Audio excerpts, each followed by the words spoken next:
Je donne la parole à Monsieur Tor Wensland.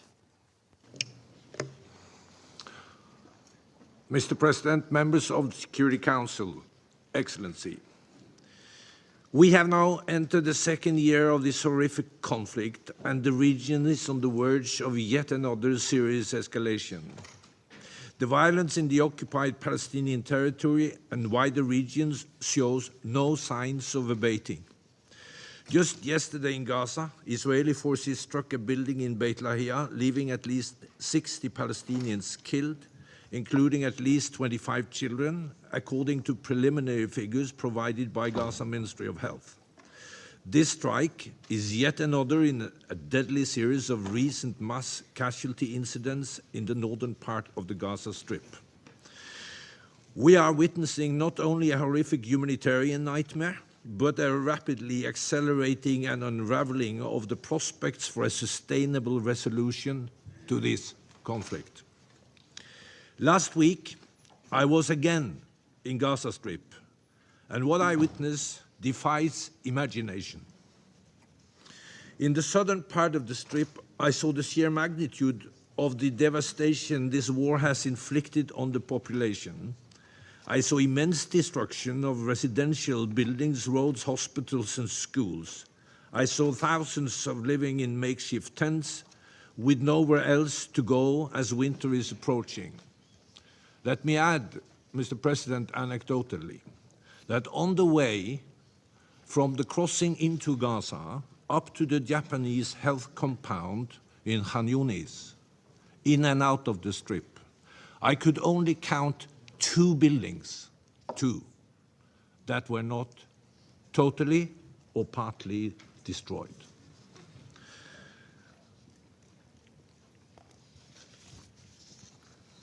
I spoke with our UN colleagues and their humanitarian partners who face increasing challenges in their tireless efforts to deliver vital assistance. They described the dire humanitarian situation in northern Gaza, which was received virtually no humanitarian assistance since the start of October. I heard also from Palestinian NGOs whose demands were very clear. The war must end. Civilians must be protected and they must be able to access assistance to meet their basic needs. And even in the face of just trying to survive, they recognize that there must be a kind of political solution here for the conflict to end, the occupation.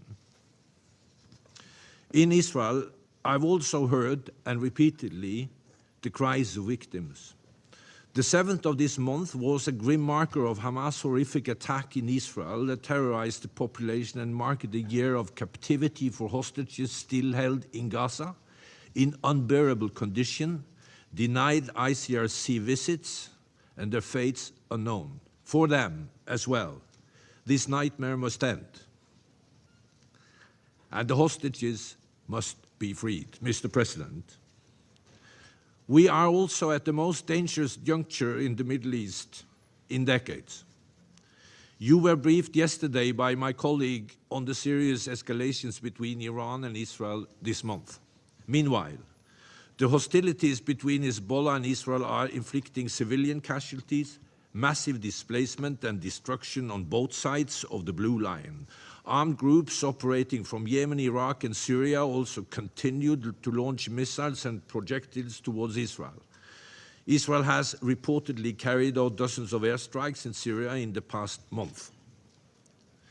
Every effort by all of us must be made to de-escalate the situation and establish a different trajectory towards greater peace and stability in the region. We need a ceasefire. We need the hostages released from Gaza now. I urge all parties to engage constructively in urgent diplomatic efforts to de-escalate the situation and avoid an endless spiral of death and destruction. In the almost 13 months since the brutal attacks prepared by Hamas and other Palestinian armed groups on 7 October 23, more than 42,000 Palestinians and over 1,600 Israelis and foreign nationals have been killed, with 101 hostages still held in captivity in Gaza. Tens of thousands of people have been injured, the vast majority of them Palestinians, including a staggering number of women and children. Palestinian medics, journalists, and over 230 UN staff has been killed. Israeli military operations and fighting with Hamas and other Palestinian armed groups continued across the Strip. Israeli military evacuation orders cover over 80% of the Strip.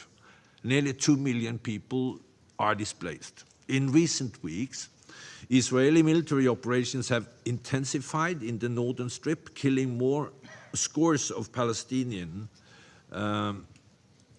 Military actions have also caused the closure of essential services, including water wells and medical facilities, further exacerbating the humanitarian crisis. I again unequivocally condemn the widespread killing and injuries of civilians in Gaza, the endless displacement of the population in Gaza, and the shocking mistreatment of detainees. I also condemn the continued holding of hostages in Gaza and the firing of rockets towards Israeli population centers, which has continued this month. Mr. President, a fundamental shift is required to improve humanitarian operations in Gaza. It is essential to establish a safe, enabling environment, meet operational requirements, including funding, and assure that the Israeli authorities facilitates access that would allow for unimpeded movement of food, shelter materials for the winter, medicine, food, and the capacity to repair essential life-saving infrastructure. The mounting lawlessness inside the Strip must also be addressed. The second round of polio campaign began on 14 October in central and southern Gaza, but and it was very successful with over 90% vaccinated, but we have yet to access the north. I urge Israeli authorities to facilitate the full rollout of the campaign and to facilitate a similar coordinated efforts to meet winter needs. As the focus remains on Gaza and the escalating violence in the region, the situation in the occupied West Bank, including East Jerusalem, is also deteriorating. Violence continued at alarming levels, having intensified since the conflict in Gaza began. During the reporting period, 54 Palestinians, including 3 women and 8 children, were killed, mostly in the context of ISF operations in Area A, which the IDF say are targeting Palestinian armed groups and militants. In the same period, 8 Israelis, including 4 women, were killed by Palestinians in shooting attacks in the West Bank and Israel. Another 2 Israelis, including 1 woman, was killed in separate shooting attacks in Israel by Arab citizens of Israel. On the 1st of October, 2 Palestinians carried out a shooting and stabbing attack in Jaffa, killing 7 and wounding 15. On the 3rd of October in Tulkarem, 18 Palestinians were killed in an Israeli airstrikes, including 1 woman and 3 children. ISF said that they killed a Hamas commander and several Hamas and PIJ militants in the camp. This was the single deadliest such incident in the West Bank in nearly 20 years. With the start of the olive harvest this month, daily settler attacks and harassment continued across the West Bank, sometimes with the presence or support of Israeli forces. On 17 October, an IDF personnel shot dead a 59-year-old Palestinian woman harvesting olives in the West Bank. The olive harvest is critical to the Palestinian local economy. However, settler violence, along with restrictions on access to land imposed by both settlers and Israeli forces, place it at grave risk. I strongly condemn all acts of violence against civilians, including acts of terror. I call on Israel to protect the Palestinian population and to hold perpetrators of all violence accountable. I urge security forces to exercise maximum restraints and use lethal forces only when it is strictly unavoidable to protect life.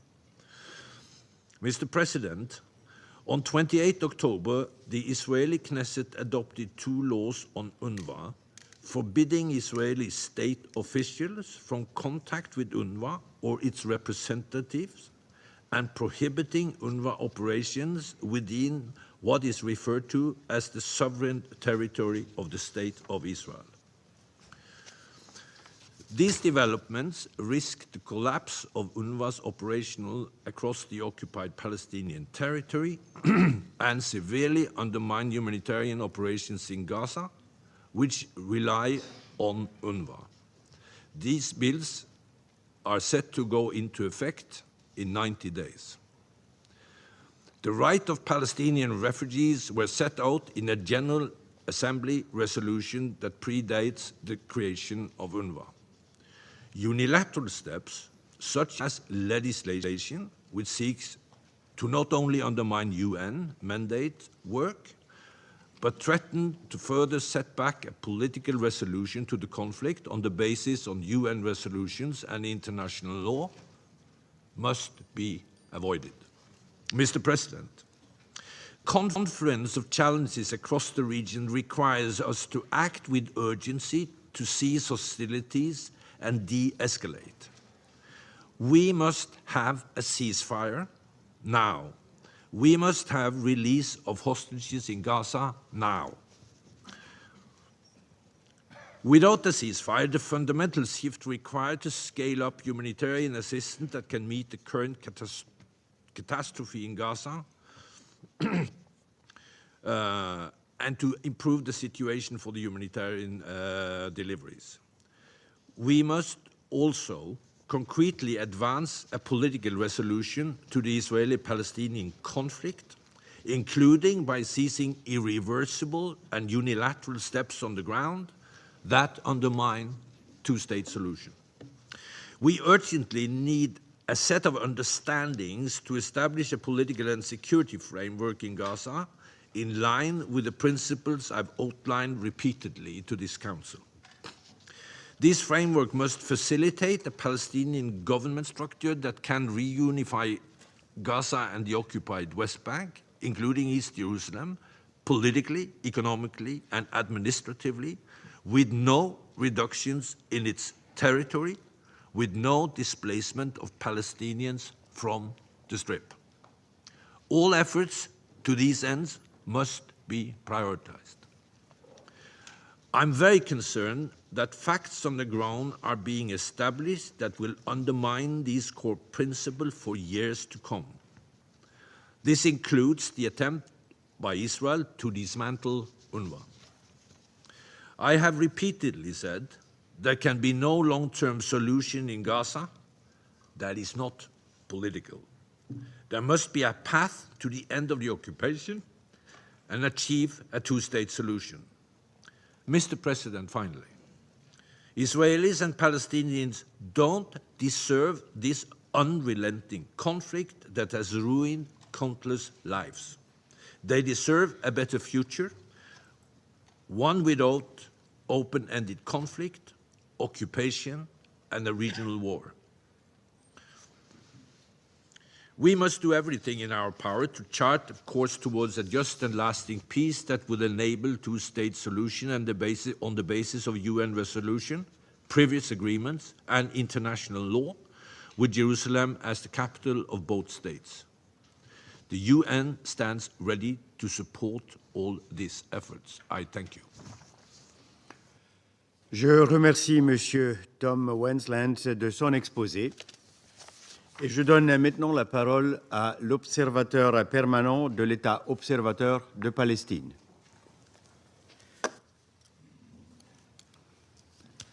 Mr. President, allow me at the outset to thank you for your decision to personally preside over this meeting and to express our appreciation to the ministers who are taking part in this open debate.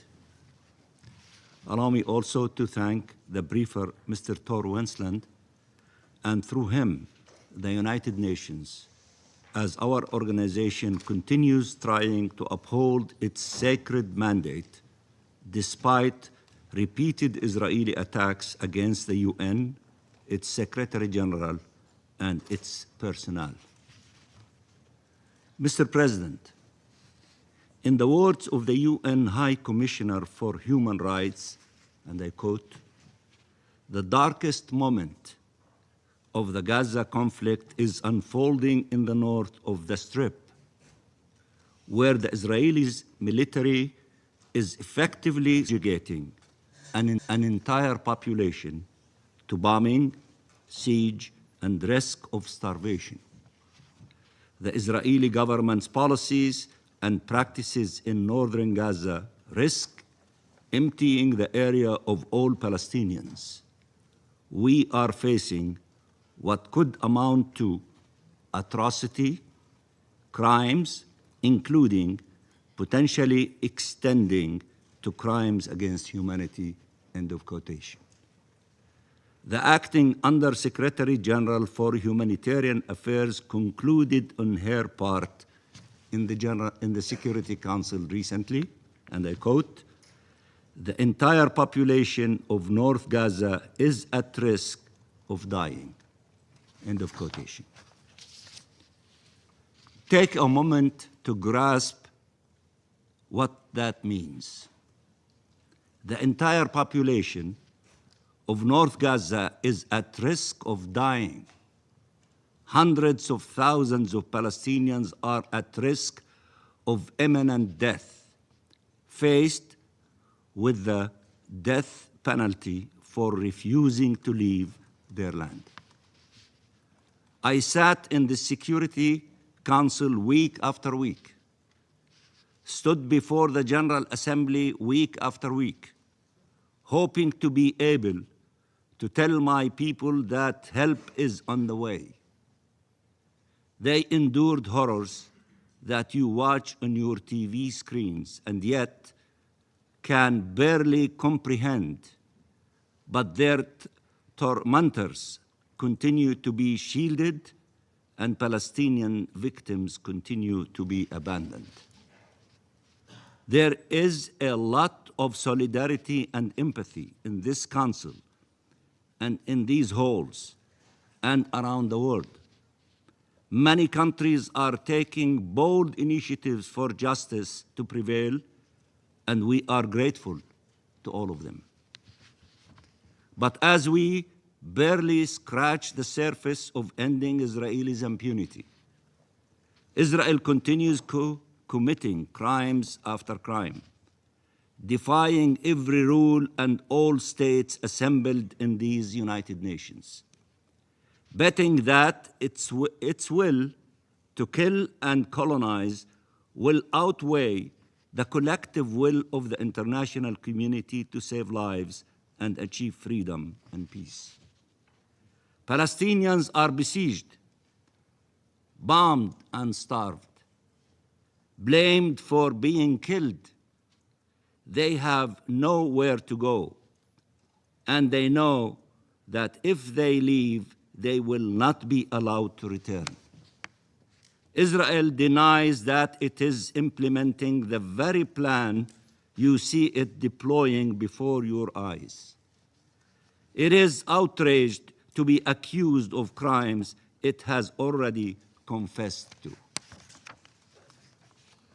Israel wants to rewrite international law to consider that indiscriminate killing, targeting of civilians, including humanitarians and doctors and journalists, starvation as a method of war, arbitrary detention, abductions and torture, willfully causing great suffering or serious injury to body and health, wanton destruction, forcible displacement and colonizations are all legal as long as they are committed by Israel.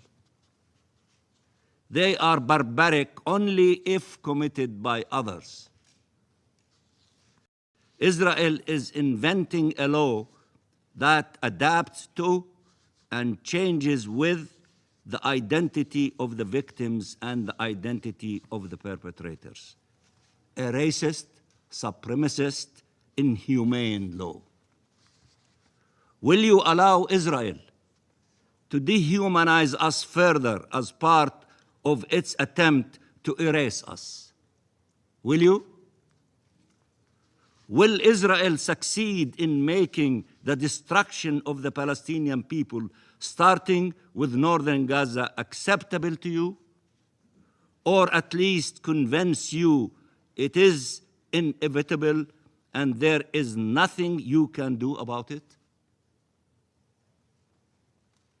There is a lot you can do. The Palestinian people did not surrender, neither should you. I said that more than one time. I repeat it, neither you. Mr. President, the ICJ delivered provisional orders considering that there is a real and imminent risk that irreparable prejudice will be caused to the rights found by the court to be plausible, including the right of the Palestinians in Gaza to be protected from acts of genocide and related prohibited acts identified in Article 3 of the Genocide Convention. Instead of abiding by these orders, Israel did not only breach them, it obliterated them, doubling down on its genocide. What was a real and imminent risk 10 months ago has become an undeniable reality today. Are states willing now to finally denounce this genocide, especially given Israeli crimes in northern Gaza? Are they willing to act accordingly? If not now, when? Once there are no more lives to save? Mr. President, Israel understands that to be able to pursue its genocidal and colonial campaign, it needs to dismantle the international law-based order or to carve an Israeli exception within it. It understands that the UN, its representatives and agencies, as well as the ICJ, the ICC, the humanitarian community, the journalists, are all obstacles on the way. It is no coincidence that this is the conflict with the most UN staff, humanitarians, and journalists killed. It is no coincidence that Israel has made outrageous accusations and led unprecedented attacks against the UN, the courts, the humanitarian, and media organizations in an attempt to intimidate and silence them.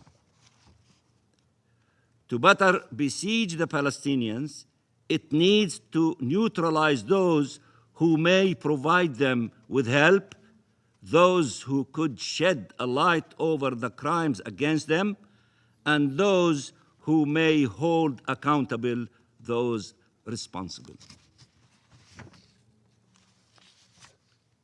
Israel is thus currently at war with the UN, with you all, declaring the Secretary General persona non grata, killing and maiming and detaining and torturing UN staff in the hundreds, attacking UN peacekeepers, including this morning in southern Lebanon, and striving to dismantle a UN agency, UNRWA. The legislation passed yesterday to destroy UNRWA's ability to serve Palestine refugees, but also its ability to help the Palestinian civilian population in Gaza survive, constitutes a new level in this war against the UN and an integral part of the all-out assault on the Palestinian people and their presence in their land, in their homeland. The entire world rose to the defense of UNRWA. The coalition to defend UNRWA at the UN is beyond 124 or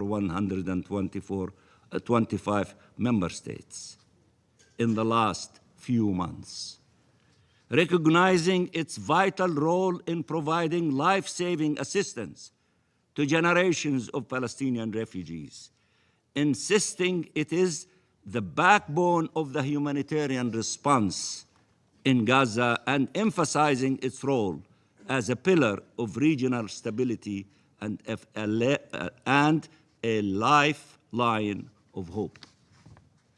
Yesterday, countries around the world responded to the Israelis' legislation with statements of condemnation and outrage. And yet, Israel still sits among us and utilizes its seat to incite against the UN here. And an incitement that translates in attacks and killing and maiming of UN personnel and the bombing of UN shelters and facilities there. When will the condemnations lead to action and accountability? When? Israel is waiting to see the international response to its actions, and in the absence of deterrence, Israel will move on to the next chapter of its crimes. The genocide is only possible because of impunity. Genocide is only possible because of impunity. Israel has crossed every red line, broke every rule, defied every prohibition. When is enough really enough? When are you going to act? Mr. President, this seat where I sit, where I am sitting, belongs to the Palestinian people. This seat where I'm sitting behind the state of Palestine belongs to the Palestinian people, to every one of the millions of Palestinians. The Palestinian people who are besieged, bombed, and starved as we speak. 43,000 have been killed by Israel and are accounted for. Many more are unaccounted for under the rubble, buried under the rubble and in mass graves. 100,000 Palestinians have been maimed, many of them enduring permanent disabilities or amputations. 2 million are displaced. Entire communities endure successive attacks by occupation forces and Israeli settlers. Thousands of prisoners are arbitrarily detained, brutally assaulted, some raped, others killed while in detention, and there is still now no end in sight for their agony. We salute them from this chamber. They are the bravest among us. When council members speak, they should address them, all of them, every single Palestinian. Not me. I will vacate this seat now with one last message. This seat is not empty. It is filled with people enduring unspeakable pain that cannot reach you. You have to reach them. You are the Security Council. You have to reach every single person who is in pain among the Palestinians. That is your duty. Reach the child who, after being amputated and having lost his parents, finds himself in a tent, still under the bombs and with nothing to eat. The mother who still talks to her little child, imagining he could still be alive after months under the rubble. The father who left to find food for his family only to return to find them all killed.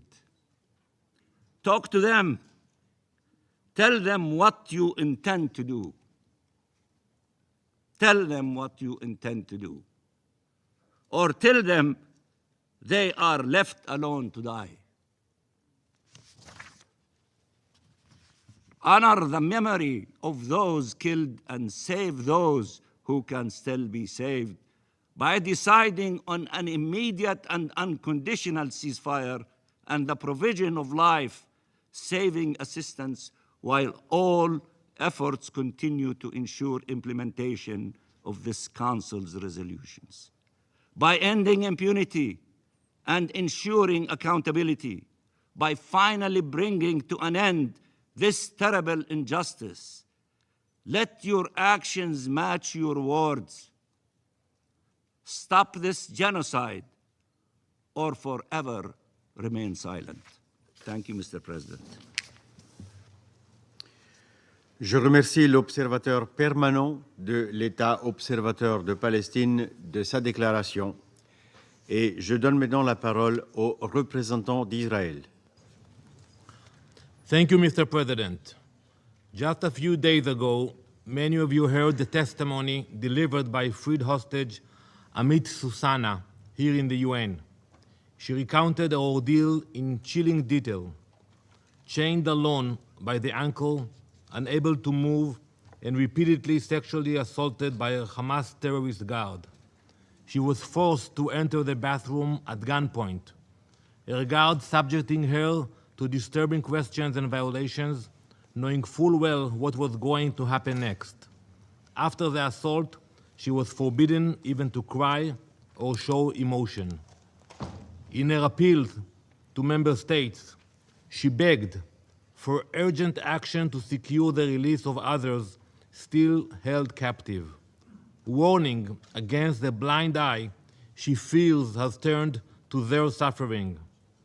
Given how little the hostages are mentioned by so many, it seems the blind eye she pleaded you not to turn is still blind to their suffering. However, we will not look away. We will not forget. To any hostage who might hear me, we will never forget you, never abandon you, and never stop until you are all safely home. Colleagues, each of you will speak today about UNRWA, but I have been speaking about the UNRWA's infiltration for years. In the last year, we have exposed UNRWA Gaza as a terrorist front, camouflaged as a humanitarian agency. Its payroll resembles a most wanted list rather than an aid organization. The scandals which have exposed UNRWA Gaza are almost too many to count. Nearly every time we gather here, I have new outrageous information to share on UNRWA. Less than 2 weeks ago, I shared that an UNRWA clinic was acting as a weapons storage and launch site, disguised by the blue banner of the UN. Less than a week before that, we exposed that the head of their teachers' union in Lebanon moonlighted as a Hamas commander. Or more accurately, he was a Hamas terrorist moonlighting as an UNRWA teacher. Now I can share the details of the elimination of Muhammad Abu Itiwi. He had been employed by UNRWA since July 2022. It therefore cannot be a shock that he was also a commander in Hamas's vile Nukba forces. He personally participated in and directed the brutal murder, rape, and kidnapping of Israeli civilians on October 7. Let me repeat, while Muhammad Abu Itiwi was collecting UN-funded paychecks every month, he was murdering and kidnapping Israeli civilians.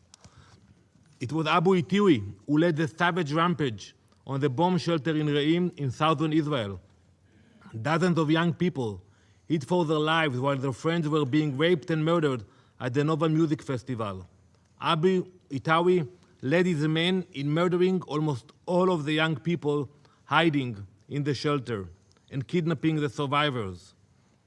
A UN paycheck was waiting for him in his letterbox when he went back to Gaza. After we delivered justice to this terrorist, UN officials had the audacity to mourn him. The Secretary General himself expressed outrage at his elimination. The Secretary General of the United Nations condemned the death of a terrorist who led some of the most vicious assaults on innocent civilians in modern history. Do not misunderstand me. It is legitimate to engage in debate. It is legitimate to criticize us. What is entirely illegitimate is to cover your eyes, to dismiss, to ignore what is clearly before you. It is not legitimate, nor it is moral, to ignore the indisputable fact that UNRWA Gaza has become a front for Hamas. Yet, that is exactly what the Secretary General is doing. I have often spoken in this chamber about the necessity of moral clarity. Yet the reactions from this institution and its leader to the elimination of a terrorist make it clear that clarity is lost. Look at this picture. You can see Faisal Ali Muslim El Naami in the black shirt. Here is seen loading the lifeless body of Jonathan Samerano into his car, a grotesque trophy bound for Gaza after his terrorist comrades murdered Jonathan at Kibbutz Be'eri. An UNRWA employee, while he's being paid by the UN, is inside Israel. There is also a video showing him collecting bodies and driving them into Gaza. When you look at this horrific image, one must ask, how does kidnapping and killing civilians fit into an UNRWA employee's job description? Where in UNRWA's mandate is this justified? And do UNRWA's mandate allow it? UNRWA donors know how their funds are being used? How can any nation or official defend such a monster? How can any one of you allow him to remain involved in humanitarian efforts? These are not aid workers. These are savages who have seized UNRWA Gaza and transformed it into a Hamas chapter. These heinous criminal scandals can no longer be swept under the rug, no longer ignored. This Council, the international community, and the entire UN must accept the reality that UNRWA Gaza is beyond redemption, beyond saving, beyond reform. We must turn a new page now. While our hostages continue to be tormented by their terrorist captors in conditions we cannot begin to imagine, while UNRWA continues to provide cover for terrorists, Israel has been hard at work delivering humanitarian aid to the people of Gaza. On average, over 100 aid trucks have entered Gaza daily for weeks. Yet, as of last week, there were 700 trucks filled with aid awaiting collection inside Gaza. Their contents are rotting away in the sun. It is clear to all those unblinded by political agenda that Israel has gone above and beyond its humanitarian obligations. The problem isn't the flow of aid, it is Hamas. Hamas hijacks supplies, storing or selling them to fuel their terror machine, while Gaza's civilians are neglected. Israel remains committed to working with our partners to deliver aid to those in need. But as long as Hamas exploits these resources, true humanitarian relief cannot reach the people of Gaza. We continue our humanitarian efforts. In particular, we have dedicated significant attention and resources to coordinating medical aid and assistance. Last week, the second round of the polio vaccination campaign was completed in southern Gaza in collaboration with WHO and UNICEF. This second stage saw almost 300,000 children under the age of 10 being vaccinated. with the campaign commencing in northern Gaza in the coming days. We also continue to facilitate the transfer of patients and medical staff to other hospitals.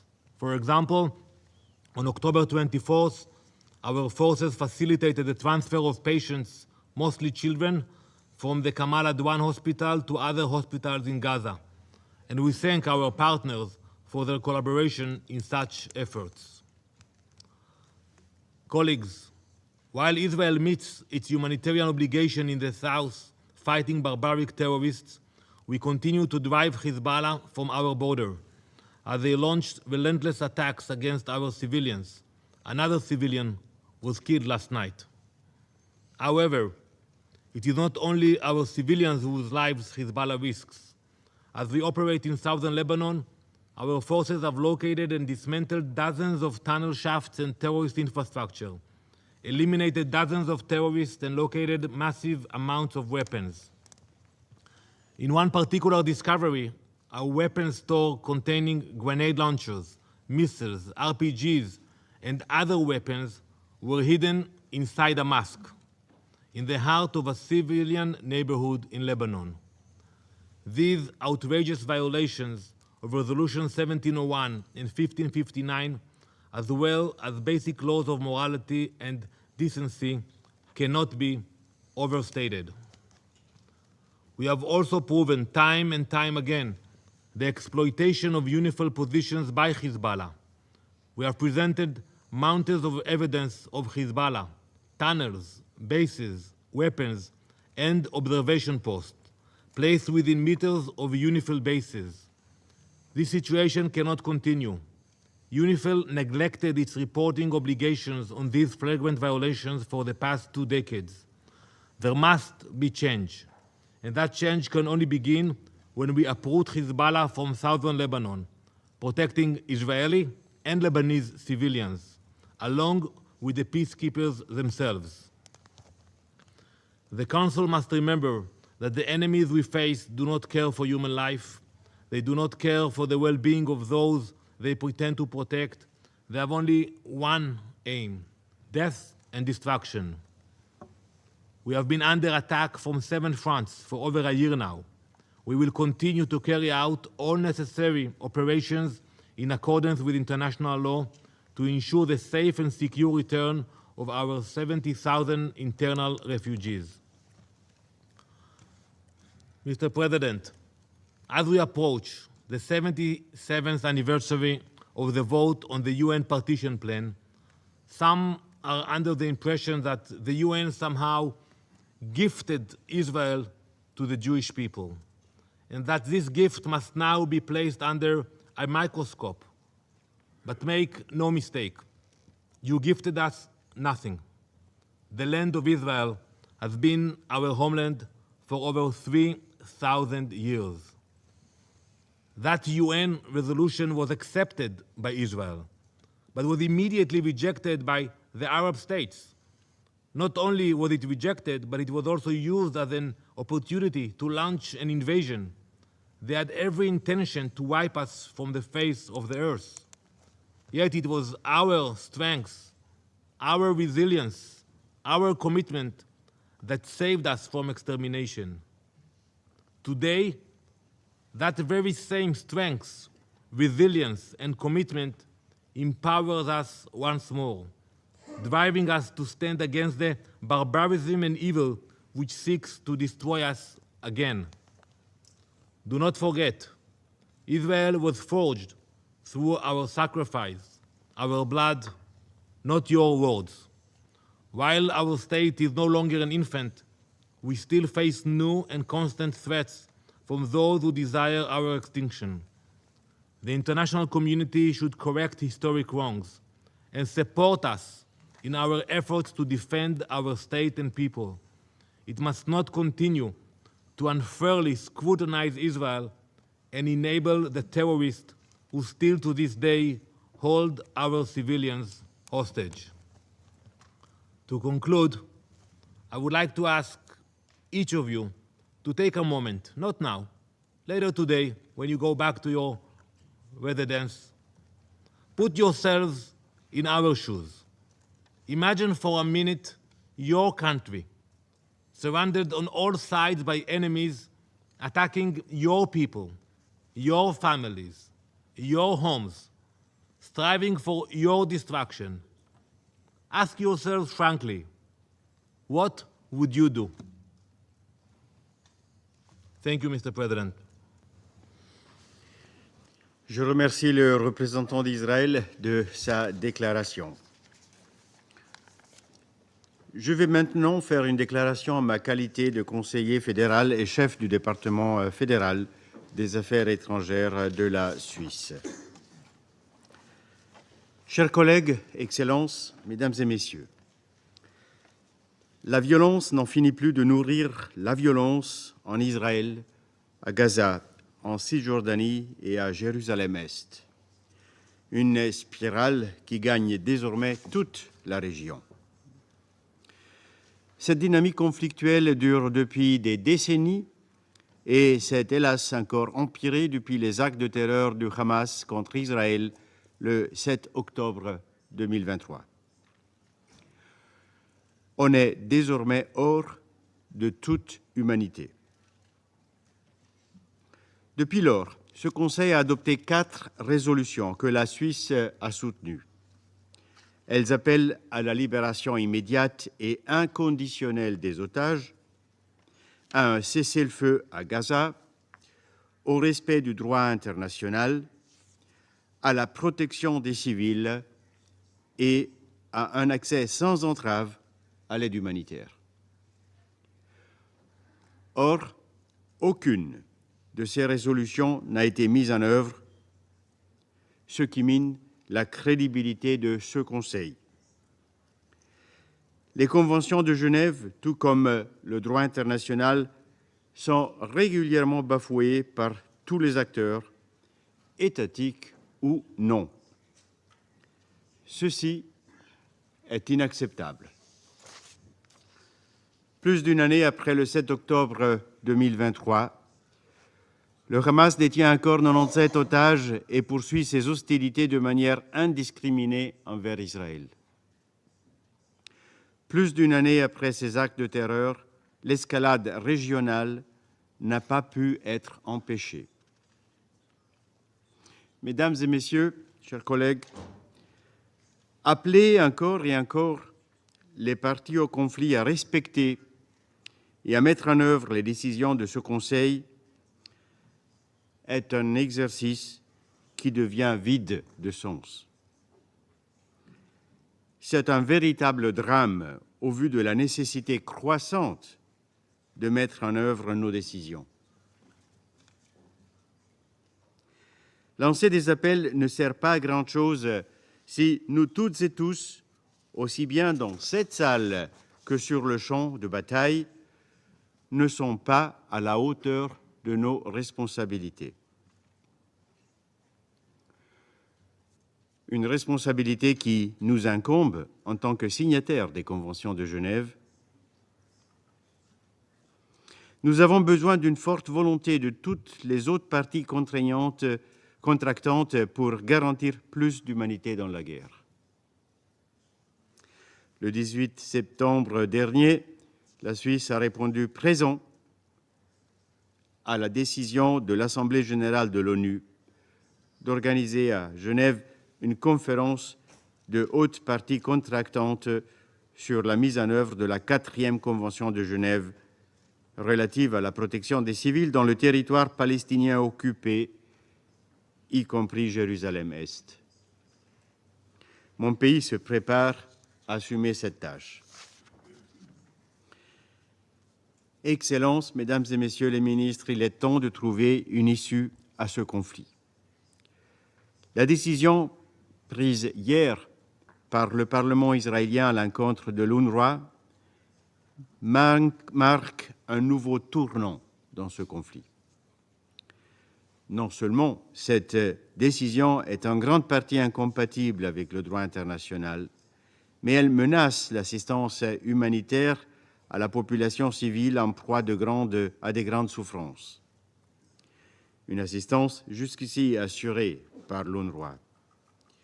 La Suisse attend d'Israël qu'il assume ses obligations en vertu du droit international, y inclus de la Charte des Nations Unies et du droit international humanitaire. Mon pays continuera d'aider la population civile dans le respect de sa tradition humanitaire. Mais l'assistance humanitaire, mesdames et messieurs, n'est pas la solution durable à ce conflit.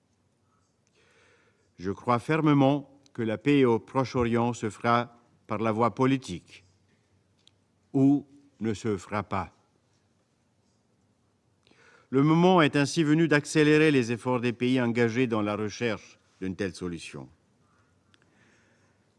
Un accord de cessez-le-feu décliné sur le court, le moyen et le long terme nous semble une possibilité concrète.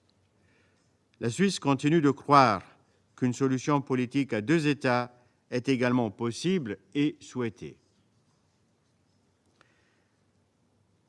Le but de toute solution politique est d'offrir aux Israéliens et aux Palestiniens la perspective de vivre en paix et en sécurité. Laisser ce terrain à la violence et à la destruction n'est pas une alternative digne des valeurs que nous représentons ici dans ce Conseil, ni une alternative compatible avec notre humanité. Travaillons alors ensemble à une solution politique, avec les parties au conflit, les États de la région qui s'engagent vers une solution à deux États et les membres de ce Conseil. La Suisse salue toute initiative dans cette direction, comme j'en mentionne trois, mais il y en a plus. La médiation des États-Unis, du Qatar et de l'Égypte pour la libération des otages et un cessez-le-feu à Gaza. Ou le lancement le 26 septembre dernier, ici à New York, de l'Alliance globale pour la mise en œuvre de la solution à deux États. Nous participerons demain à la première réunion qui aura lieu à Riyad, réunion de suivi. Ou encore l'initiative de la France pour une solution politique à la situation alarmante que connaît le Liban. Mon pays appelle toutes les parties au conflit à s'engager de bonne foi dans les négociations et à respecter leurs obligations de droit international. Excellences, Mesdames et Messieurs, nous sommes réunis ici également pour réaffirmer le rôle central de l'ONU pour la paix, pour la stabilité, pour l'aide humanitaire dans la région.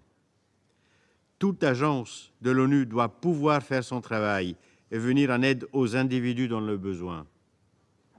Et le secrétaire général de l'ONU doit pouvoir parler sans entrave avec toutes les parties. Toute tentative unilatérale d'affaiblir son mandat ne fait qu'affaiblir tout le multilatéralisme. Multilatéralisme que nous avons créé pour justement garantir la paix et la sécurité dans le monde. Un monde dans lequel la Suisse est prête à jouer son rôle. Je vous remercie de votre attention. Je reprends ainsi mes fonctions de président de Conseil. Et je donne maintenant la parole à Son Excellence, Monsieur Hugh Hilton Todd. Vous avez la parole.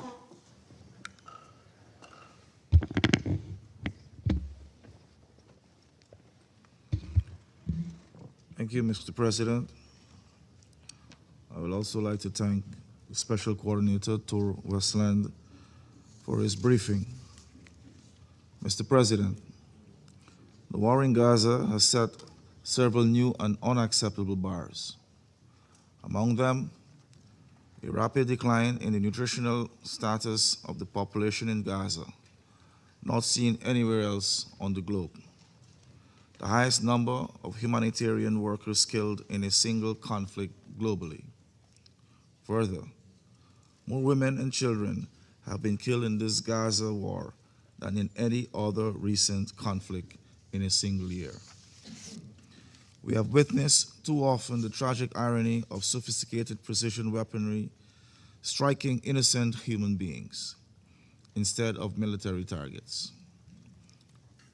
Women, children, the elderly, the disabled, aid workers, their life cut short. extinguished amidst the rubble of homes, schools, hospitals, and places of worship. More than 42,000 persons have been killed and over 100,000 injured. Among the dead, at least 13,000 children, nearly 1,000 of them below the age of 1 year.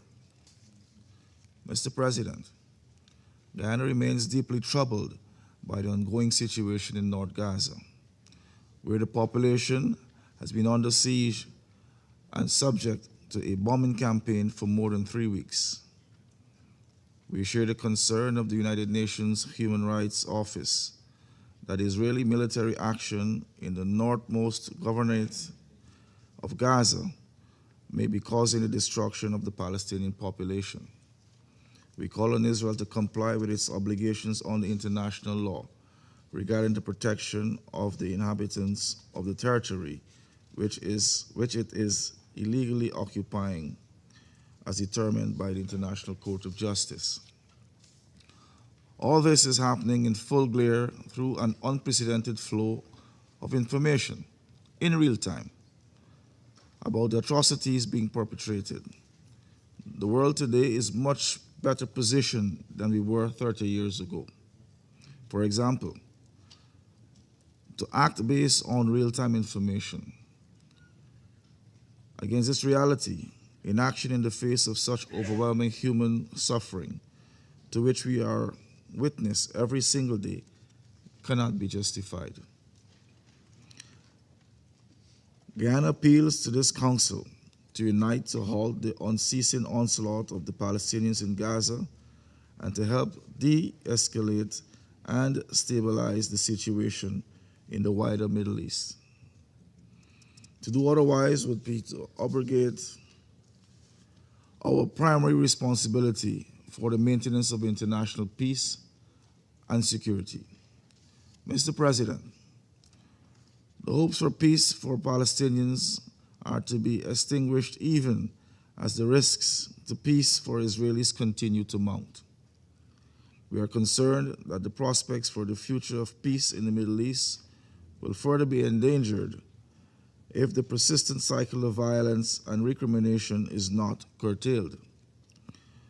We also caution against the perils attendant upon the othering of people, which, as history has shown, could engender the most egregious violations of human rights. The Security Council, aided by international law, has a duty to act on the side of peace and justice and in favor of a two-state solution. Mr. President, the bills passed in the Israeli parliament yesterday regarding UNRWA's operations in the occupied Palestinian territory gave cause for grave concern. They risk compounding the oppression of the Palestinian people. Should UNRWA be dismantled, the implications would be devastating for the millions of Palestinians who depend on its life-saving services in the absence of an independent Palestinian state. UNRWA's mandate was created by the General Assembly and can therefore only be altered by that body. We urge careful consideration by all concerned of the implications of unilateral action in a sensitive case. Mr. President, I conclude by underscoring the following 3 points. First, achieving a ceasefire is now more urgent than ever, and the Security Council must immediately rise to the occasion. Second, it is equally urgent to secure the release of Israeli hostages in Gaza, as well as the release of Palestinian civilians, including children, who have been arbitrarily detained in Israel. Third, we must urgently address the unprecedented humanitarian situation in Gaza. Guyana is particularly disturbed about what is taking place in North Gaza, where the level of food insecurity is compromising people's immune systems, subjecting them to wasting and other intolerable forms of suffering. Children are bearing the brunt of acute malnutrition and famine is all but confirmed.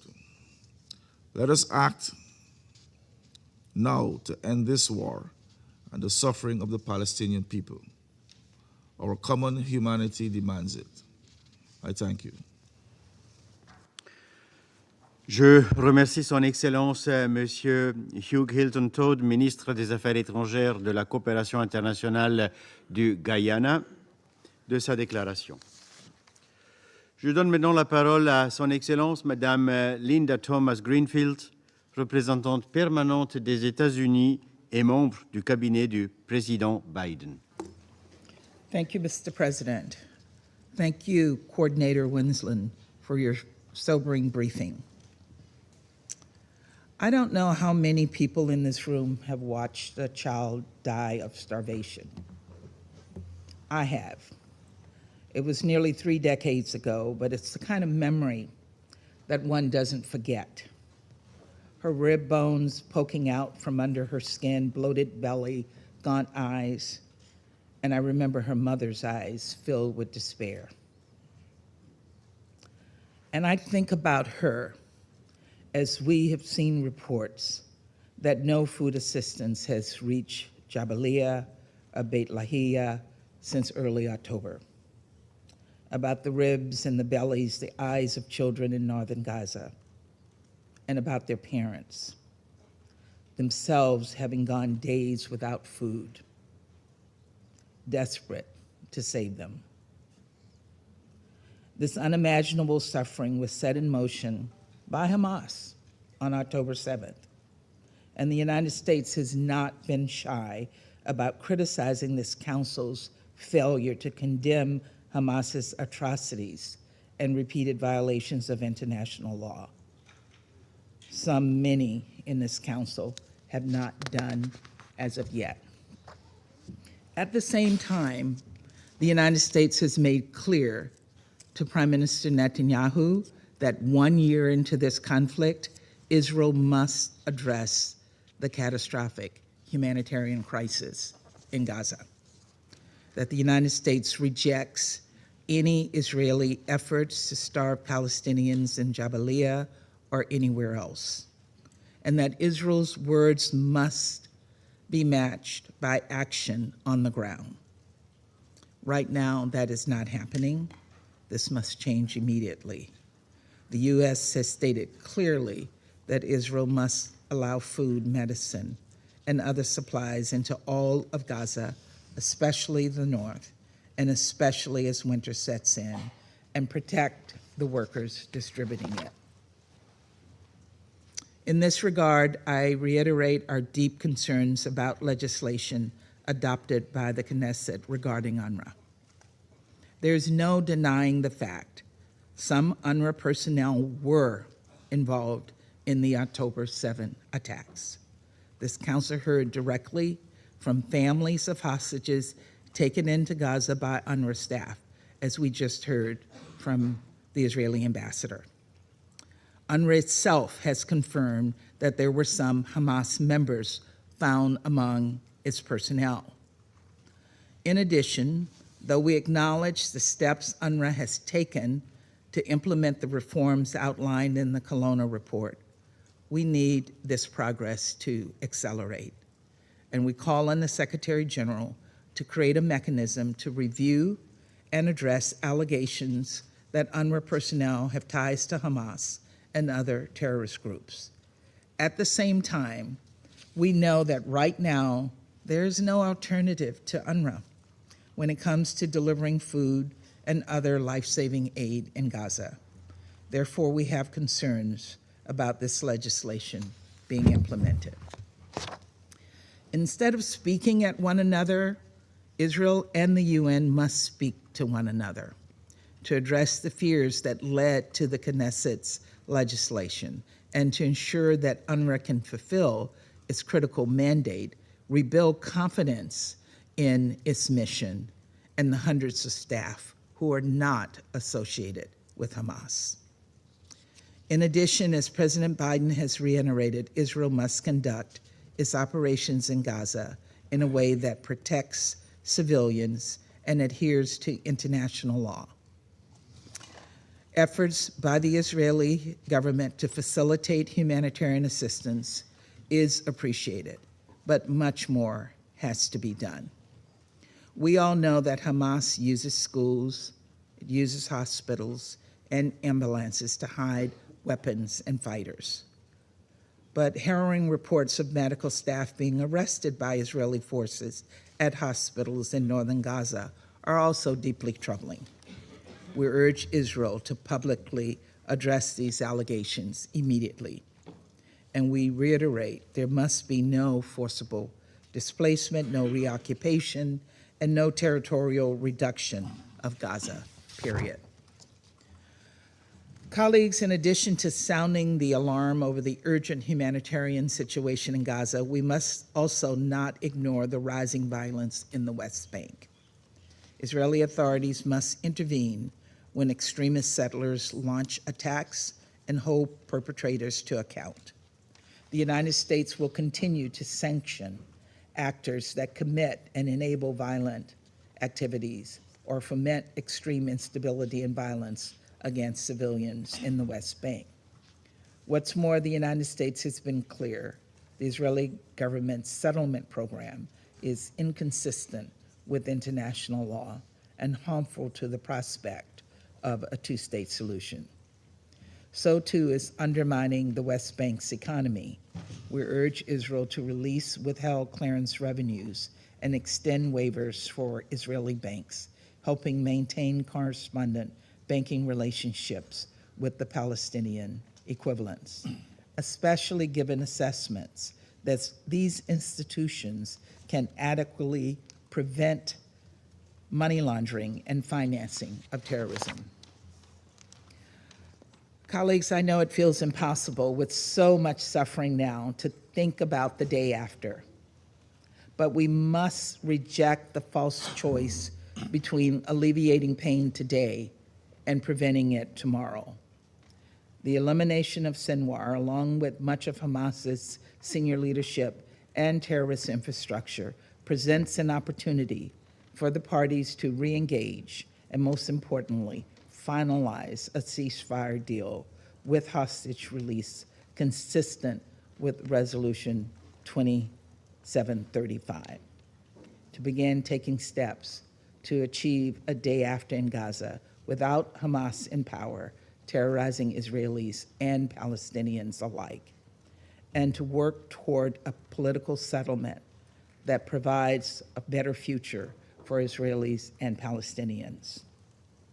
Let me just say here, diplomacy does work, but it takes a lot of work to get there, and we have to continue to put our efforts behind the diplomatic efforts that are currently being pursued.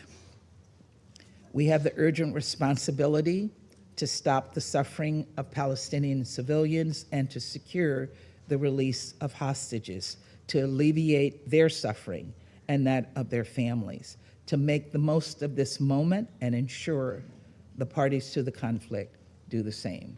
Thank you, Mr. President.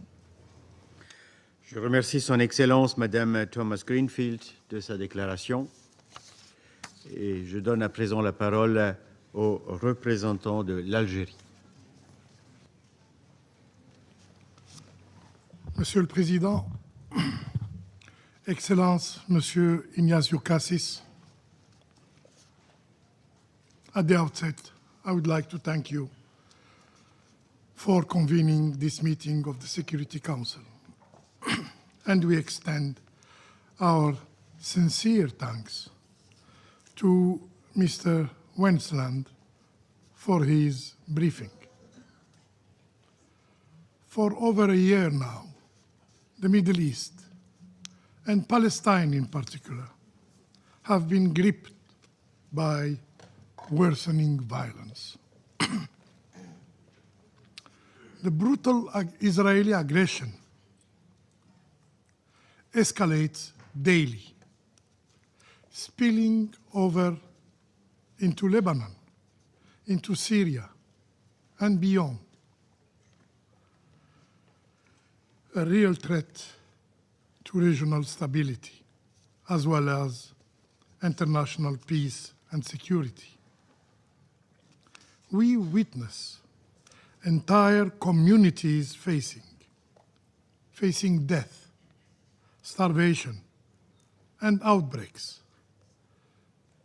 Land desecrated, and international law rendered meaningless.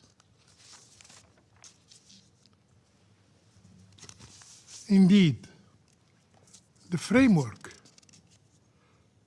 our predecessors built after World War II is crumbling before our eyes, unable to stand against an Israeli power shielded from accountability and enjoying total impunity. Today, unfortunately, we live in a world where might overwhelms right.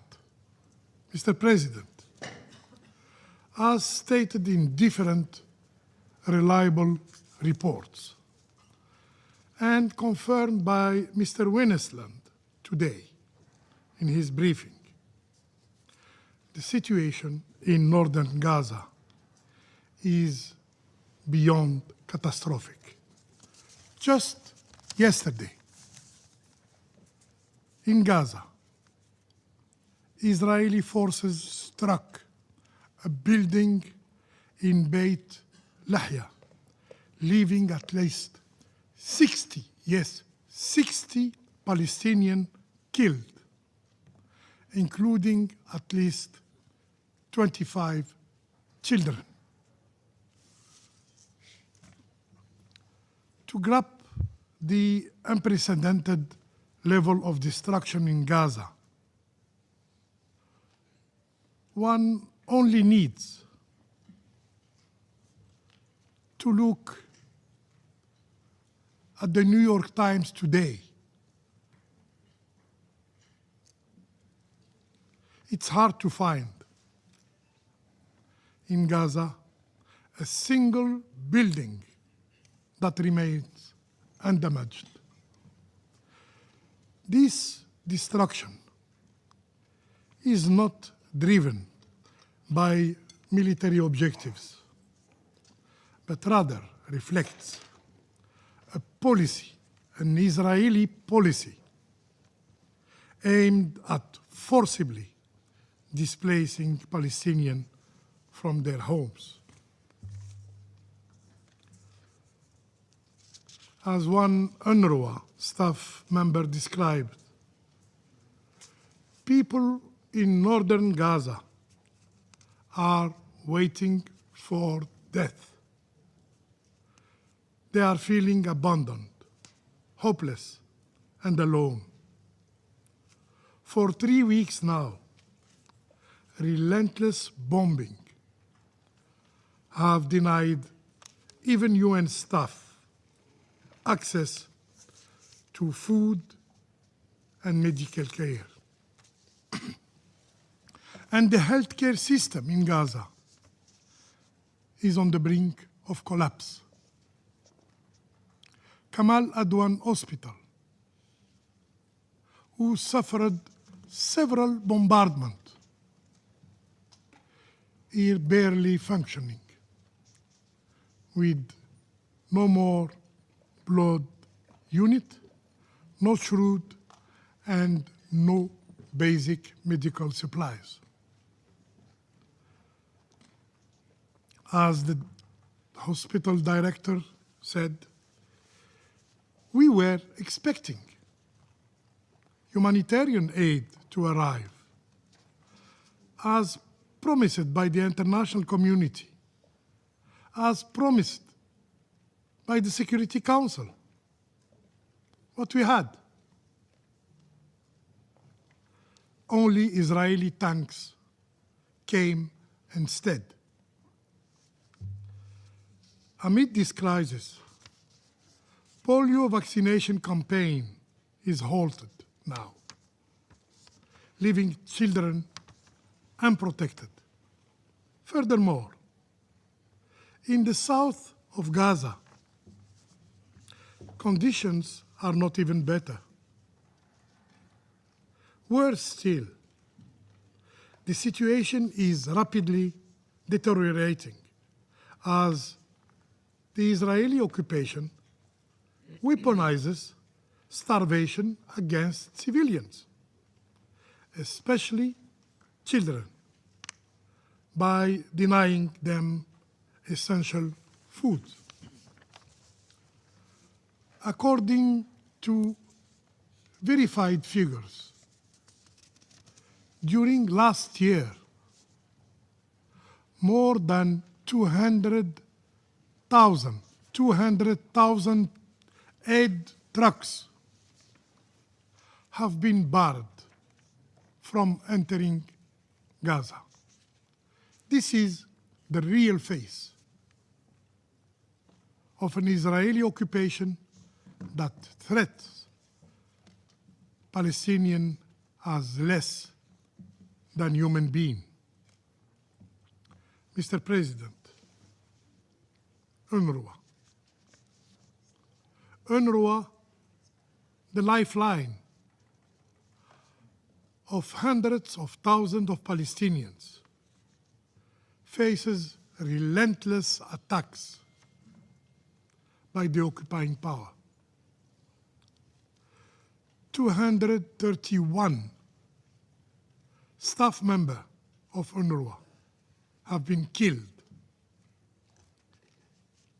190 premises of UNRWA were bombarded by the Israeli army. And now, the operation of UNRWA are at risk of being completely halted. Just yesterday,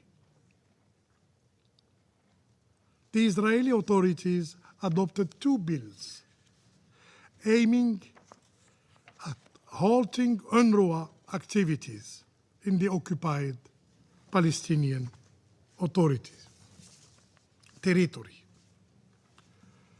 Algeria firmly condemns this decision and recalls that UNRWA operates under a mandate from the General Assembly of the United Nations,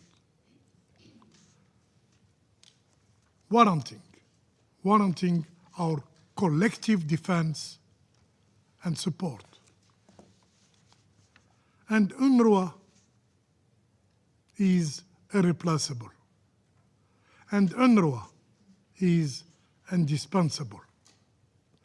It must continue to serve as a lifeline for Palestinian refugees until a just and political solution is achieved, establishing an independent Palestinian state.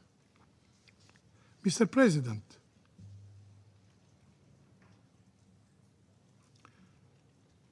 enemy of transparency and accountability, the Israeli authorities attempt now to obscure the truth after outright denying its crime.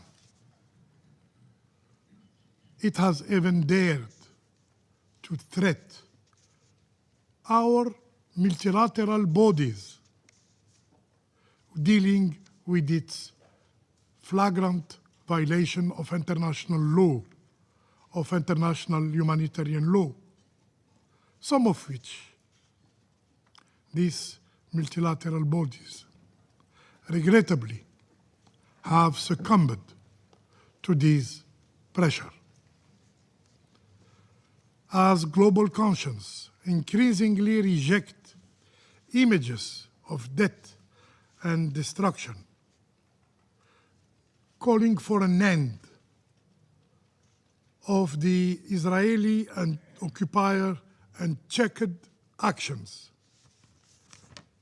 Suppressing this image from the media, from reaching the world, have become a priority of the Israeli authorities. In fact, the occupying power endeavors relentlessly to hide its crime from scrutiny and from international justice. Foreign journalists are now barred from entering Gaza, not for 1 week, not for 1 month, but for more than 1 year. Moreover, the few Palestinian journalists who remain in northern Gaza find themselves in the crosshair of the Israeli occupation. Just last week, 6 journalists were accused of being terrorists by night to justify their killing later. This is a policy we have seen used, costing the life of already over 168 journalists in Gaza, and now tens of them in Lebanon. This cruel reality was exposed by the UN Special Rapporteur on freedom of opinion and expression, who have said, and I quote, "Targeting journalists is a strategy by Israeli authorities to obstruct the documentation of crimes," end of quote. Yet, the truth cannot be erased. Its light breaks through, clear for all to see. But, where are the voices of those who once claimed being champions of freedom of speech, of freedom of information? Why this silence in the face of such blatant transgressions? Mr. President, unfortunately, our recent deliberations have reduced Palestinian nightmare, Palestinian suffering, into a mere count of aid trucks. However, the source of the suffering of the Palestinian people is not just a humanitarian crisis.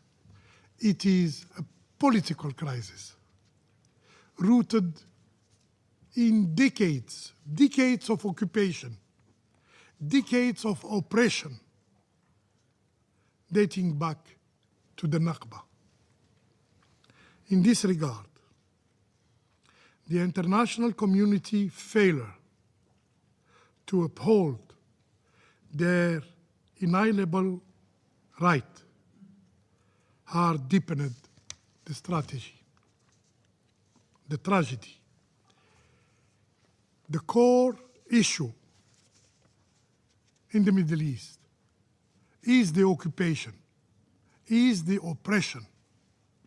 Only by addressing this root cause, we can hope for just and lasting peace in the Middle East.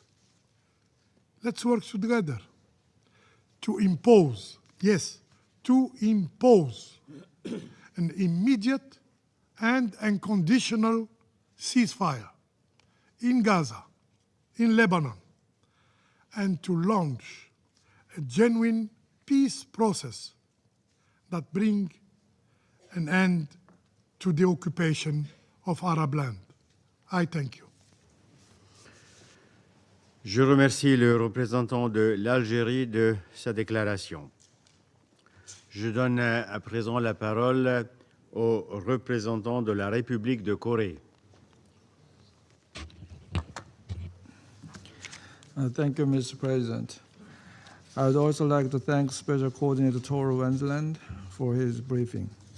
Since the horrendous terrorist attacks by Hamas on October 7th of last year, the international community has been witnessing unprecedented humanitarian catastrophe and challenges to the regional order. Violations of international law are happening each and every day. Civilians and the civilian infrastructure, including hospitals and schools, are being targeted. Israeli hostages are still held in Gaza. The delivery of humanitarian aid is not ensured as hunger surges. Relentless expansion of settlements in the West Bank, along with worsening violence and impunity, are slicing up Palestinian land and threatening the viability of the two-state solution. This organization, UN per se, is under severe attack. UNIFIL in Lebanon is subject to repeated attacks. Israeli acts that constitute violations of international humanitarian law. UNRWA is confronted with existential challenges and has seen 233 of its humanitarian workers killed in Gaza in the last year. Mr. President, international humanitarian law must be observed at all times. The Republic of Korea expresses its grave concern once again over escalatory Israeli attacks, killing and wounding innocent civilians. Particularly, we are disturbed by attacks on civilians in besieged northern Gaza. As aid is blocked, polio vaccination is delayed, and hungry families are being forced to flee south at gunpoint. The Republic of Korea also condemns the use of civilians and civilian infrastructure for military purposes by both Hamas and the IDF. Moreover, yesterday's approval by the Knesset of the two bills against UNRWA is extremely alarming. It is Israel's obligation under the UN Charter to assist and grant privileges and immunities for the activities of the organization. With the collapse of UNRWA, 2 million Palestinians in Gaza will suffer even worse. In the long term, too, the reality without UNRWA is unacceptable, as the agency has provided the essential services, including education and health care, to millions of Palestinian refugees in Gaza, the West Bank, and beyond for decades. Let us be clear, UNRWA is indispensable. Israel's actions against UNRWA will also have a devastating impact on Israel's relations with regional countries and the international community. As such, along with the vast majority of UN member states, the Republic of Korea urges Israel, as a decades-long member of the United Nations, to act more responsibly and to immediately stop all measures dismantling UNRWA. Mr. President, an immediate ceasefire in Gaza, along with the immediate release of hostages, as well as rapid de-escalation in the region, are not an option. It is the only way to save thousands of lives and open a new pathway toward regional stability and long-term peaceful coexistence based on the two-state solution. I thank you, Mr. President. Je remercie le représentant de la République de Corée et je donne à présent la parole au représentant de la Fédération de Russie. Господин министр, приветствуем ваше участие в ежеквартальных дебатах Совета Безопасности ООН по ситуации на Ближнем Востоке, включая палестинский вопрос. Благодарим спецкоординатора по ближневосточному мирному процессу Туру Венесланда за обзор и оценки ситуации на Ближнем Востоке в условиях беспрецедентного витка общерегиональной конфронтации и насилия, в центре которого был и остается самый застарелый из региональных палестино-израильский конфликт. Больше года назад в секторе Газа с новой силой разгорелся пожар войны, который уже стал самым кровавым в длинной череде арабо-израильских войн. Количество убитых, раненых и пропавших без вести превысило 150 тысяч человек, и оно продолжает неуклонно расти. Большинство жертв мирные жители Газы, среди которых много и даже большинство женщин, детей и стариков. На ежедневной основе с севера Газы поступает информация об авианалетах на лагеря беженцев и ВПЛ. В результате очередной атаки Цахал в городе Бейт-Лехии 26 октября погибло не менее 49 человек, более 80 получили ранения. В условиях боевых действий и установленной Израилем блокады в анклаве разразилась настоящая гуманитарная катастрофа с масштабным голодом, вспышками инфекционных заболеваний на фоне тотального разрушения гражданской инфраструктуры. Счет беженцам и неоднократно перемещенным лицам идет на миллионы. Тяжелая ситуация сохраняется и на западном берегу реки Иордан, включая Восточный Иерусалим, где продолжаются силовые рейды израильской армии и столкновения местных жителей с поселенцами. Число задержанных палестинцев на Сбри с 7 октября превысило 11 тысяч человек. Как отметила глава МКК Мирьяна Сполярич, израильская военная операция полностью изменила саму концепцию конфликта в сторону дегуманизации и лишения мирных жителей человеческого достоинства. Характерной особенностью нынешнего кризиса также являются прямые угрозы и применение силы Израилем против ООН и ее специализированных агентств. За год военной операции в секторе были убиты около 310 гуманитарных работников, включая 231 сотрудника ВАПОР. Это самая большая утрата в истории Всемирной организации. Само агентство с момента своего основания в 1949 году является уникальной структурой по защите прав и оказанию помощи палестинцам на оккупированной территории и в соседних арабских странах. Являясь хребтом гуманитарного крыла ООН в регионе, это учреждение ООН на протяжении десятилетий оставалось основным поставщиком жизненно важных помощи палестинцам не только в секторе Газа и на западном берегу реки Иордан, но и в Ливане, Иордании, Сирии. Сегодня же оно оказалось на грани полного расформирования ввиду принятия вчера Кнессетом законов о запрете на его работу и снятия всех иммунитетов с его сотрудников. С начала активной фазы кампании Израиля против ВАПОР мы неоднократно говорили, что остановка его работы будет иметь самые негативные последствия как для региона, так и для самой системы ООН в целом. Это серьезный прецедент, подрывающий основу международного многостороннего сотрудничества, создается на наших глазах в нарушении Устава ООН, профильных резолюций Генассамблеи и Конвенции о привилегиях и иммунитетах ООН. По сути, Израиль единолично решил отменить неугодные ему специализированные учреждения ООН. В дополнение к стремительно деградирующей ситуации на ОПТ и финансовому кризису, спровоцированному отказом США от донорской помощи ВАПОР, вчерашнее решение Кнессета рискует окончательно поставить крест на деятельности агентства, чего уже не одно десятилетие добивается Израиль. Поддерживаем заявление генерального секретаря о том, что ВАПОР незаменимо и альтернативы ему просто нет. Сейчас, когда в секторе Газа происходят чудовищные события, газовитян лишают последнего спасательного круга. И все мы знаем ответ на вопрос о том, способны и хотят ли израильские власти взять на себя ответственность за оказание помощи нуждающимся палестинцам. За последние несколько недель мы все чаще слышали от представителей ООН, что у них нет плана «Б» на случай принудительной ликвидации ВАПОР.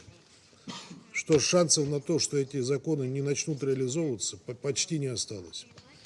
Дальнейшие действия можно и не называть планом «Б», но продолжать поддерживать во что бы то ни стало газовитян и защищать 13 тысяч находящихся в Газе сотрудников ВАПОР международное сообщество просто обязано. Более того, курс Израиля на сворачивание ВАПОРовского присутствия на ОПТ противоречит его обязательствам в качестве оккупирующей державы, а также взятым на себя при приеме в ООН обязательствам, включая выполнение резолюции 194 Генеральной Ассамблеи о правах палестинских беженцев на возвращение и компенсации. Господин председатель, как мы неоднократно повторяли, прошлогодние атаки ХАМАС нет и не может быть оправдания. Мы все ее осудили и осуждаем. В то же время нет никакого оправдания, что за ней последовало коллективное наказание миллионов мирных палестинцев. Однако на этом Израиль не остановился, и сегодня с молчаливого одобрения Вашингтона последовательно разжигает полномасштабное региональное противостояние. Спираль насилия уже вышла далеко за пределы ОПТ, дестабилизировав обстановку в Средиземном и Красном морях. Так, с конца октября Западный Иерусалим открыл второй фронт в Ливане, объявив о начале наступательной операции «Стрелы Севера» с заявленной целью подрыва военной инфраструктуры движения Хизбалла. Поступают многочисленные сообщения о гибели мирных жителей в результате массированных, неизбирательных ударов по жилым густонаселенным районам Бейрута и других ливанских городов со стороны Цахал. Среди убитых и раненых гражданских лиц большое количество журналистов и сотрудников СМИ. В ночь на 25 октября израильские военно-воздушные силы нанесли авиаудары по жилому сектору города Хазбайя на юге Ливана, в результате чего погибли 2 сотрудника телеканала «Аль-Маидин» и оператор телеканала «Аль-Манар». Недавно израильтянами был также атакован офис канала «Аль-Маидин» в Бейруте. Потери среди гражданского населения, а журналисты приравниваются к гражданским лицам, рассматриваются Западным Иерусалимом как некий сопутствующий ущерб. В этом контексте хотели бы напомнить, что только на юге Ливана, по предварительным данным, счет убитых журналистов за последний год пошел на десятки, а с начала военной операции в секторе Газа порядка 140 сотрудников СМИ погибли при исполнении своего профессионального долга. Сам собой напрашивается вывод о том, что охотой на журналистов, подрывающих монополию властей Западного Иерусалима на информацию о происходящем, Израиль занимается сознательно. В условиях израильского вторжения в Ливан под ударами оказался и контингент временных сил ООН в этой стране, размещенный по официальной просьбе Бейрута в соответствии с решениями Совета Безопасности, последний из которых резолюция Совета 2749, принятая единогласно в августе текущего года. Несмотря на это, только за неделю с 10 по 17 октября Цахал несколько раз атаковал позиции голубых касок, в том числе с применением танков и боеприпасов с отравляющими веществами, в результате которых, по крайней мере, 20 человек пострадали. В этой связи разделяем озвученные ООНовцами оценки о том, что частота и характер таких атак свидетельствует о преднамеренном стремлении создать угрозы жизни и безопасности миротворцев с прицелом на принуждение их к уходу. При этом представители израильского руководства безапелляционно требуют вывода миротворцев, игнорируя тот факт, что соответствующие решения могут принять только члены Совета Безопасности, определяющие мандат и модальности работы контингентов с ООН, а также правительство Ливана в качестве страны, принимающей миротворцев на своей территории. Господин председатель, продолжающийся кризис на ОПТ и в Ливане стал катализатором резкого обострения ширящейся конфронтации, на грани которой балансируют Иордания, Египет, Ирак, Сирия и Йемен. А сегодня американо-израильский тандем всеми силами пытаются втянуть в прямую конфронтацию Иран. Катастрофические последствия такого сценария для стабильности и безопасности всего региона мы подробно обсуждали вчера в этом зале.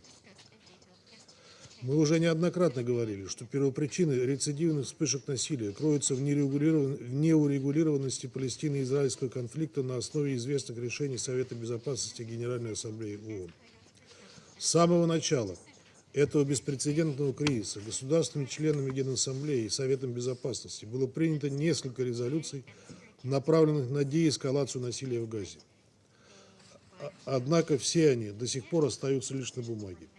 И ни для кого не секрет, что до сих пор добиться выполнения этих решений не удается из-за позиции лишь одной страны – Соединенных Штатов, оказывающих не только международно-дипломатическое прикрытие Израилю, но и исправно поставляющих ему оружие и снабжая разведданными.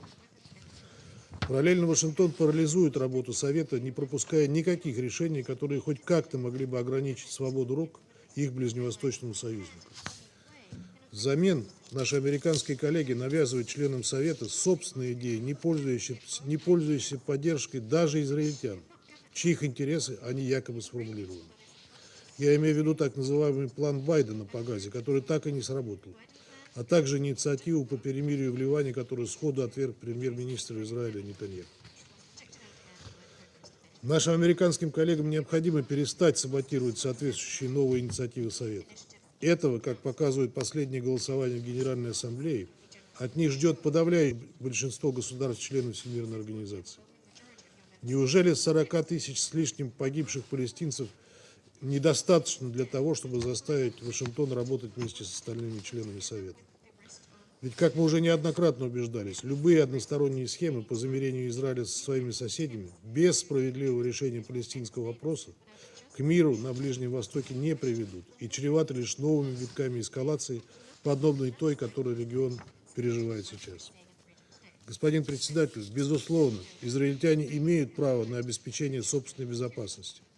Однако путь к этой цели лежит исключительно через всеобъемлющий процесс ближневосточного регулирования и реализацию законного права палестинцев на собственное государство в границах 1967 года со столицей в Восточном Иерусалиме. Для этого необходимо обеспечить выполнение имеющихся профильных решений Совета Безопасности, прекратить масштабное кровопролитие в регионе и предотвратить сползание Ближнего Востока в пучину большой войны. Настоятельно призываем все вовлеченные стороны, как внутри региона, так и за его пределами, к сдержанности, прекращению насилия и недопущению развития событий по катастрофическому сценарию. Если мы хотим мирного будущего для палестинских, ливанских, сирийских и израильских детей, действовать нужно сейчас и без промедления. Иначе яд насилия и мести отравит весь этот регион на долгие-долгие годы, и он так и будет двигаться от одной конфронтации к другой. Благодарю вас. Je remercie le représentant de la Fédération de Russie et je donne à présent la parole au représentant de la France. Monsieur le Président, je remercie M. Vennesland de son exposé. Le Conseil de sécurité doit se mobiliser pour mettre fin à l'escalade régionale. À Gaza, il est urgent de parvenir à un cessez-le-feu immédiat et permanent. C'est la seule solution pour mettre un terme au désastre humanitaire. Tous les otages doivent être libérés sans délai. La France condamne les frappes israéliennes sur les infrastructures civiles qui constituent autant de graves violations des conventions de Genève. Elle appelle Israël à assurer la protection de tous les civils et à lever les entraves à la délivrance de l'aide. La France exprime sa profonde préoccupation face à l'extrême gravité de la situation dans le nord de Gaza, où la famine sévit déjà.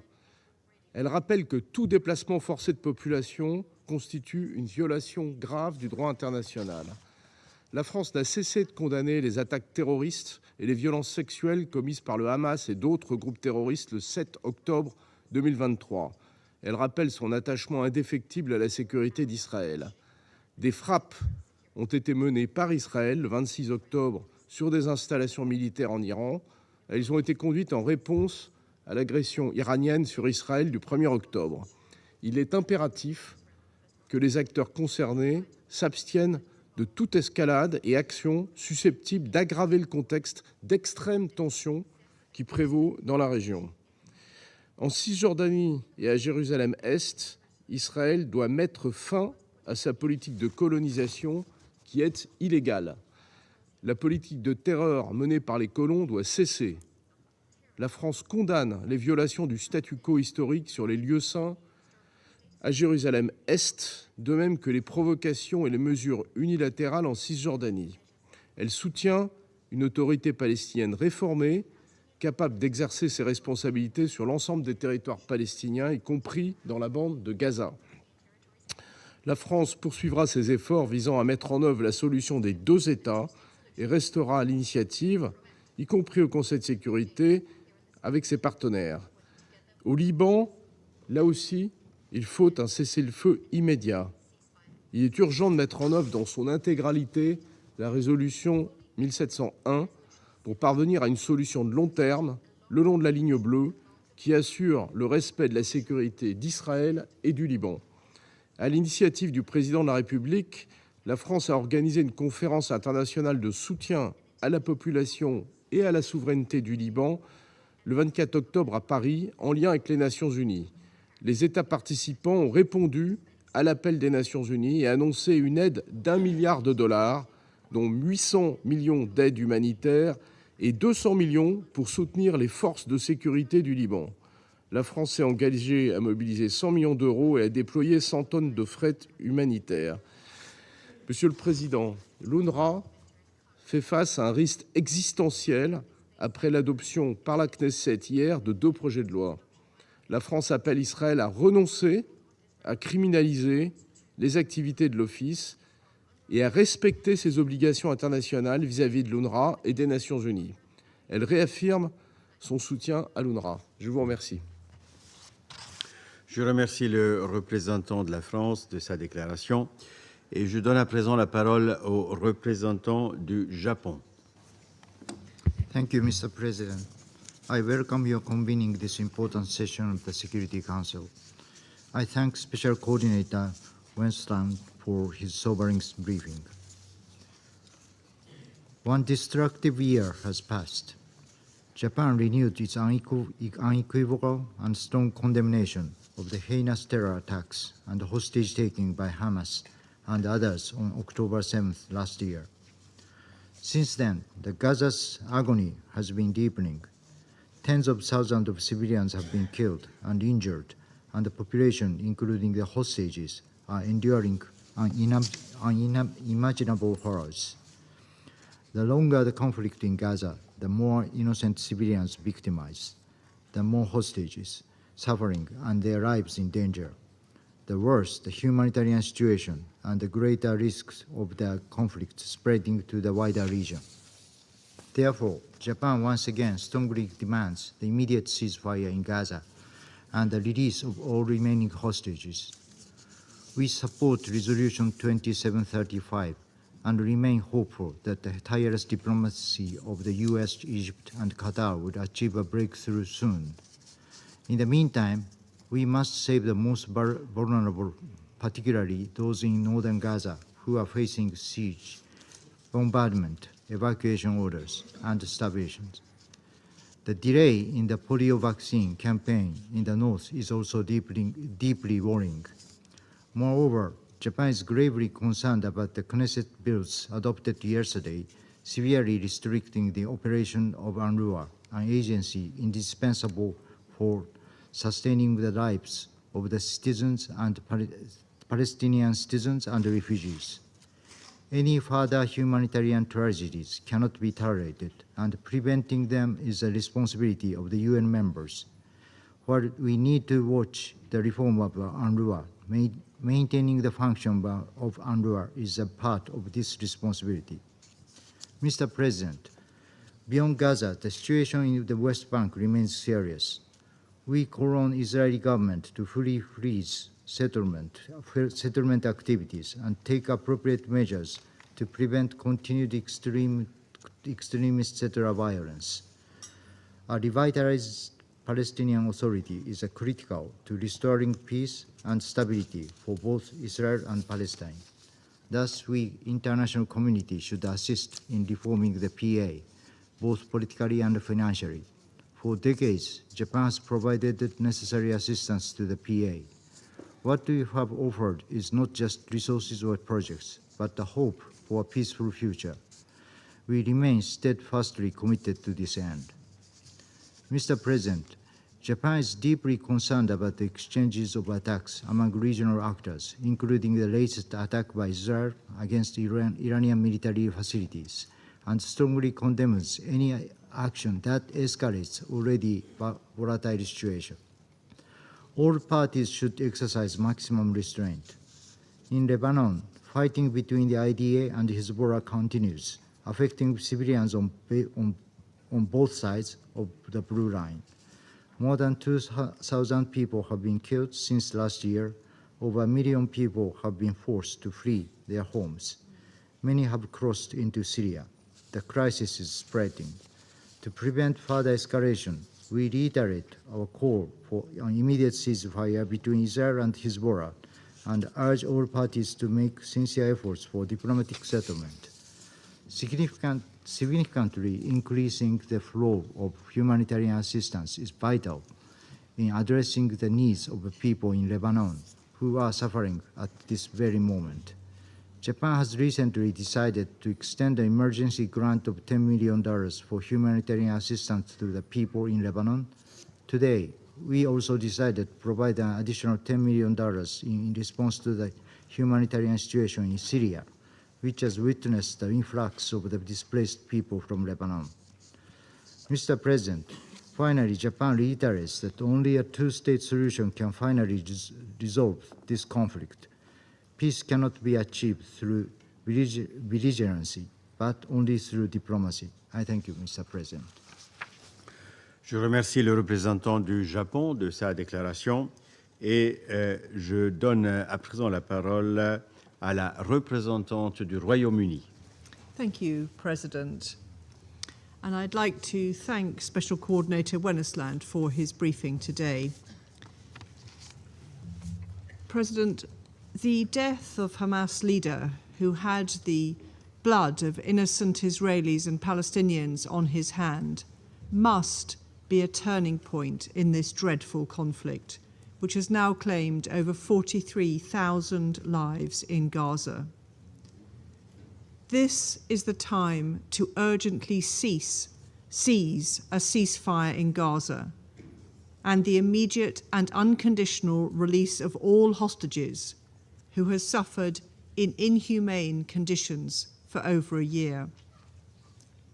The humanitarian situation in Gaza is horrific. Acute malnutrition is now a reality for many. This month, the least aid has entered Gaza since the beginning of the conflict, and the situation in northern Gaza is especially alarming. Gazans have been asked to evacuate the north in their hundreds of thousands, but there is nowhere safe to go. In recent weeks, just as we have seen throughout the conflict, Israeli strikes have hit designated humanitarian zones. On Thursday, we saw again profoundly distressing scenes after an Israeli strike on Al-Shuhada, a school-turned-shelter in Nuseirat refugee camp, which killed at least 17 people, including 9 children. We remain very concerned, too, about the severe impacts of these strikes on civilian infrastructure, including healthcare facilities, which face critical shortages in medical supplies, food, and water. Israel must comply fully with international humanitarian law. As my Prime Minister has said, the world will not tolerate any more excuses from Israel on humanitarian assistance. There is no justification for denying civilians access to essential supplies. The government of Israel must do more to protect civilians, civilian infrastructure, and allow aid to be delivered safely and at scale. Related to this, reports that UN agencies have had to postpone the rollout of the polio vaccine campaign in northern Gaza are deeply disturbing. Israeli authorities must allow aid workers to carry out this work safely and securely. We also unequivocally reject attempts to undermine or degrade UNRWA, which is the backbone of the humanitarian response in Gaza and a lifeline for hundreds of thousands of civilians there and in the wider region. The allegations against UNRWA staff earlier this year were fully investigated. There is no justification for cutting off ties with UNRWA. Israel must abide by its obligations and ensure UNRWA can continue its life-saving work. President, we reiterate that northern Gaza must not be cut off from the south. Palestinian civilians, including those evacuated from northern Gaza, must be permitted to return. There must be no forcible transfer of Gazans from or within Gaza, nor any reduction in the territory of the Gaza Strip. Civilians must be protected. In the West Bank, the level of illegal settlement expansion and settler violence is unprecedented. Israel must take action now to address this. President, a sustainable solution to this crisis cannot and will not be achieved through unilateral action. The international community and this Council have been clear and unified in our commitment to the two-state solution, which is the only viable path to a long-term peaceful solution. The Palestinian and Israeli people alike have a right to self-determination, safety and security, and we must all work together to provide a credible and irreversible pathway towards a two-state solution. I thank you. Je remercie la représentante du Royaume-Uni et je donne à présent la parole au représentant de la Slovénie. Thank you, Mr. President. We welcome your presiding the Council today, demonstrating importance that Switzerland attaches to the responsibility of the Council towards the current tragic crisis in the Middle East. I also want to thank Special Coordinator Venesland for his commitment and for his briefing today. Colleagues, Slovenia is horrified by the level of death, injury, destruction and suffering in North Gaza. We are shocked watching the most devastating bombardment of civilian population and civilian infrastructure since the Second World War. We are shocked by reports of severely maimed children left to die in Gaza because their transfer for treatment abroad was denied by Israel. We are shocked by information on health workers being detained and others being prevented from saving people's lives. Shocked by the fact that everything is lacking: food, life-saving health care, shelter. But first and foremost, we are shocked by the lack of humanity. We remind that collective punishment and starvation is prohibited as a method of warfare. We reject forced displacement. As violations continue, we repeat our call for full respect of international law, including international humanitarian and human rights law. We repeat our call on Israel to allow unimpeded access to United Nations and humanitarian organizations. We call for aid to be delivered at scale. Famine is at the doors of Gaza. Once famine is declared, it is already too late. We furthermore call for establishment of adequate conditions for finalization of polio vaccination campaign, which has been postponed. Instead of steps taken to alleviate human suffering, it seems steps are taken to augment it.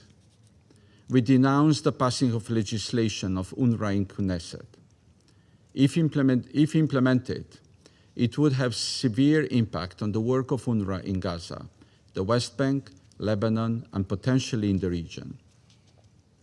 UNRWA is the backbone of humanitarian response in Gaza and a lifeline for Palestinian refugees. This has been reaffirmed in shared commitments on UNRWA, which has garnered support of 123 signatories, including all members of the Security Council. Full implications of the laws are yet to be analyzed. However, their implementation would, in our view, constitute a direct breach of Israel's obligations under international law and UN Charter. We are alarmed by the situation in the West Bank, including settlement policies, demolitions, and restrictions. The ICJ has been clear. The occupation is unlawful and it must end. We condemn settler violence, including in the context of the ongoing olive harvesting season. We once again underline our call for an immediate ceasefire. As suffering is deepening, it is more essential than ever to take immediate steps towards ceasefire and release of hostages. We welcome efforts of our partners to achieve a diplomatic solution. This includes short-term arrangements which could contribute to alleviating suffering of people in Gaza. This must be complemented by serious and irreversible steps to achieving a long-term solution, which can only be in the form of the two-state solution. Mr. President, just as Palestinian and Israeli people in Lebanon deserve peace. We urge Israel to hold its military operation. Escalation of conflicts cannot bring peace and security to peoples and states in the region. We are appalled by the deepening humanitarian crisis in Lebanon, including through impact of airstrikes and the mass displacement. We condemn the attacks on UNIFIL and underline the need to ensure and respect safety and security of UN peacekeepers. We welcome the holding of international conference in support of Lebanon's people and sovereignty in Paris.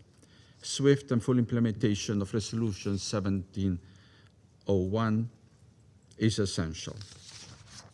Colleagues, as the situation is becoming more extreme, our opposition to violations of international law must become stronger. Silence is assent. Therefore, we cannot allow ourselves to accept a numbing effect of the scale of violation. We also cannot allow ourselves to be disillusioned by lack of action in this Council. This Council could do and should do more. The war must end. Thank you.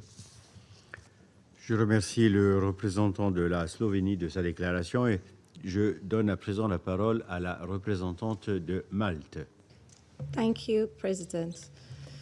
I begin by thanking you for chairing this quarterly open debate on the situation in the Middle East. I also thank Special Coordinator Wennesland for his sobering briefing.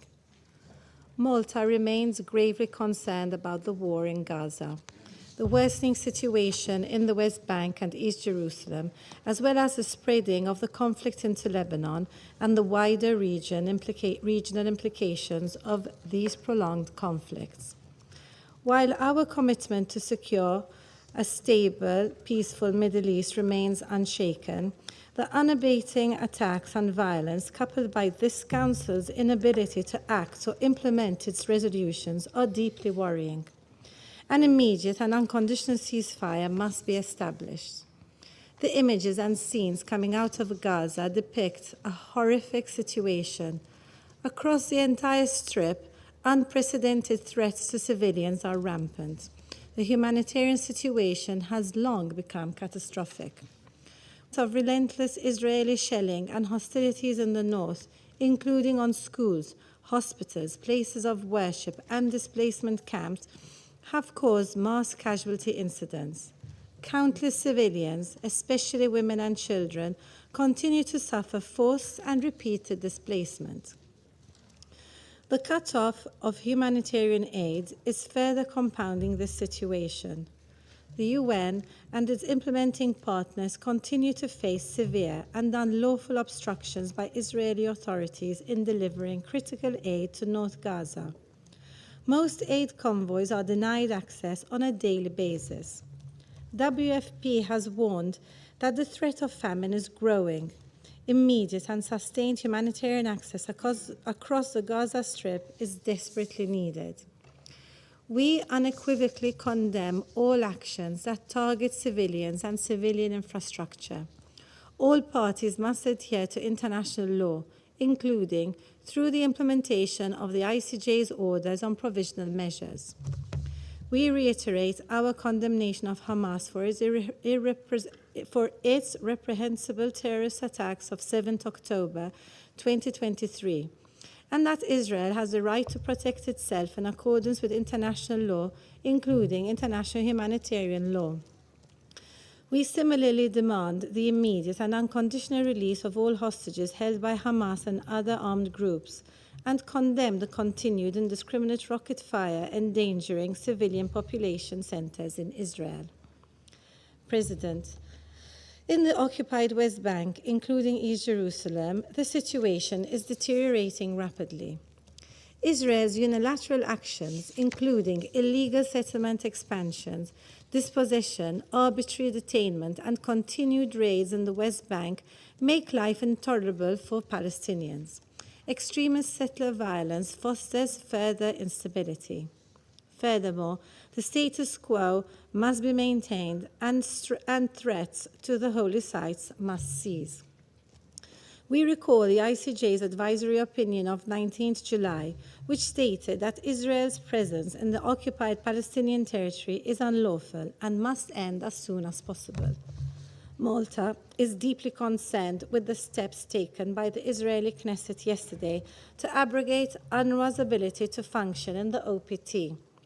These actions are contrary to international law, further entrench the occupation, have immediate devastating implications for millions of Palestinians, and broad regional consequences. UNRWA is a stabilizing force in the region and an irreplaceable actor for Palestinian refugees. We call on Israel to rescind this legislation and ensure UNRWA's unhindered access to those in need. Equally crucial is international support for the Palestinian Authority as it pursues revitalization. President, Malta is also gravely concerned over the escalating military situation in Lebanon. We condemn the alarming toll on civilians and widespread displacement taking place. We call for an urgent cessation of hostilities across the Blue Line and demand a ceasefire rooted in Resolution 1701. Hezbollah's rocket attacks must end, and Lebanon's sovereignty and territorial integrity must be upheld. Bolstering Lebanon's state institutions, particularly the Lebanese armed forces, is also critical. As a troop-contributing country, Malta is deeply concerned by recent assaults on UNIFIL peacekeepers. Such acts are blatant violations of international law and undermine the mission's critical role. The Security Council must stand united in its unwavering support for peacekeepers. Furthermore, we also need to maintain focus on the recent attacks and retaliatory strikes between Israel and Iran, which risks further widening the conflict. We urge all parties to de-escalate in order to break the cycle of escalation and avoid an all-out regional war. President, our immediate priority at this pivotal moment must be de-escalation and accountability. Diplomacy and concerted efforts towards ceasefires in Gaza and Lebanon are essential to prevent further bloodshed. Beyond the immediate crisis, our long-term objective must be the credible and irreversible realization of the two-state solution in accordance with Security Council resolutions and internationally agreed parameters. This is the only path that will ensure lasting peace and security for Palestinians and Israelis and the entire region. This Council has not only the tools, but also the responsibility to act decisively, and Malta stands ready to act. Let us not delay any further. The future of the region depends on the actions we take today. Thank you. Je remercie la représentante de Malte de sa déclaration et je donne à présent la parole au représentant de Sierra Leone. Thank you, Mr. President. Excellency, Mr. Ignacio Cassis, Federal Councillor and Head of the Federal Department of Foreign Affairs of Switzerland. I welcome all ministers and their participation in this quarterly open debate. On 24th October, just 5 days ago, the United Nations commemorated 79 years of its establishment with the primary purpose of upholding international peace and security and avoiding another major war, to save succeeding generations from the scourge of war. The situation in the Middle East is, however, deeply troubling. The ongoing illegal occupation of the state of Palestine by the state of Israel, compounded by the escalation following the 7th October attacks, has exacerbated the conflict. The acts of aggression by Israel in Lebanon and the incessant Hezbollah rocket attacks on Israel, the attacks on UN peacekeepers, retaliatory strikes involving Iran and Israel, and assault by and retaliatory strikes against the Houthis in Yemen further complicates this already volatile landscape. These events challenge the very raison d'etre of the United Nations, our understanding of the safeguards provided by international law, and the values we profess to uphold. UNRWA, a United Nations entity, is being targeted by inter alia by a hostile legislation. We agree with the views expressed by the United Nations Secretary General, His Excellency Antonio Guterres, that the law adopted by the Knesset of Israel banning UNRWA in Israel, and I quote, could have devastating consequences for Palestinian refugees, end of quote. As we approach this debate, over a year since the recent escalation, it is essential to acknowledge the grim realities as presented by our briefer. And so I take this opportunity to thank Mr. Tom Wennesland, United Nations Special Coordinator for the Middle East Peace Process, for his sobering and comprehensive briefing. Mr. President, over 70 years since the question of Palestine was first brought before the United Nations, we still bear the burden of delivering peace in the region by supporting a two-state solution that guarantees the independence of the Palestinian people and a safe and secure Israel and Palestine. After months of meetings and consultations, the UN Security Council must fulfill its obligation as the primary body responsible for maintaining international peace and security and ensure implementation of its resolutions 2712, 2720, 2728, and 2735.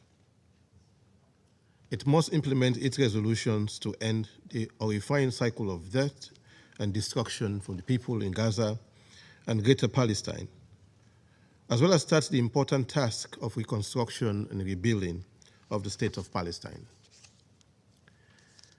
To achieve these very fundamental objectives, we must be bold in our engagements with the parties to the conflict and be unrelenting in demanding they uphold the principles espoused in the Charter of the United Nations and international law, including international humanitarian law, as well as the binding orders of the International Court of Justice, particularly the provisional measures ordered in the application of the Convention on the Prevention and Punishment of the Crime of Genocide in the Gaza Strip, South Africa versus Israel. For more than 12 months, we've repeated our unequivocal condemnation of the killings of civilians in Gaza, the occupied Palestinian territory, and in Israel. We must emphasize the staggering toll. Over 1,300 Israeli civilians killed, hostages taken, and over 43,000 civilians in Gaza killed, with over 100,000 more injured. This cannot be normalized. We have witnessed regrettably collective punishment, intentional targeting of civilians, denial of humanitarian aid, and the tragic killing of humanitarian workers and journalists. The use of civilians as human shield is a further violation that cannot go unaddressed. Such actions violate the core tenets of international humanitarian law. We have denounced the multiple displacement of civilians and the destruction of civilian infrastructure, including attacks on hospitals and medical facilities, the latest being the attack at Kamal Adwan Hospital in northern Gaza over the weekend. We also condemn the recent Beit Lahiwal killings, with a report rising death toll of over 93 Palestinians killed from the previous reported of 60. Every day, statistics provided by OCHA, UNRWA, and other humanitarian organizations point to serious violations of international humanitarian law and resolutions adopted by the Security Council and the General Assembly.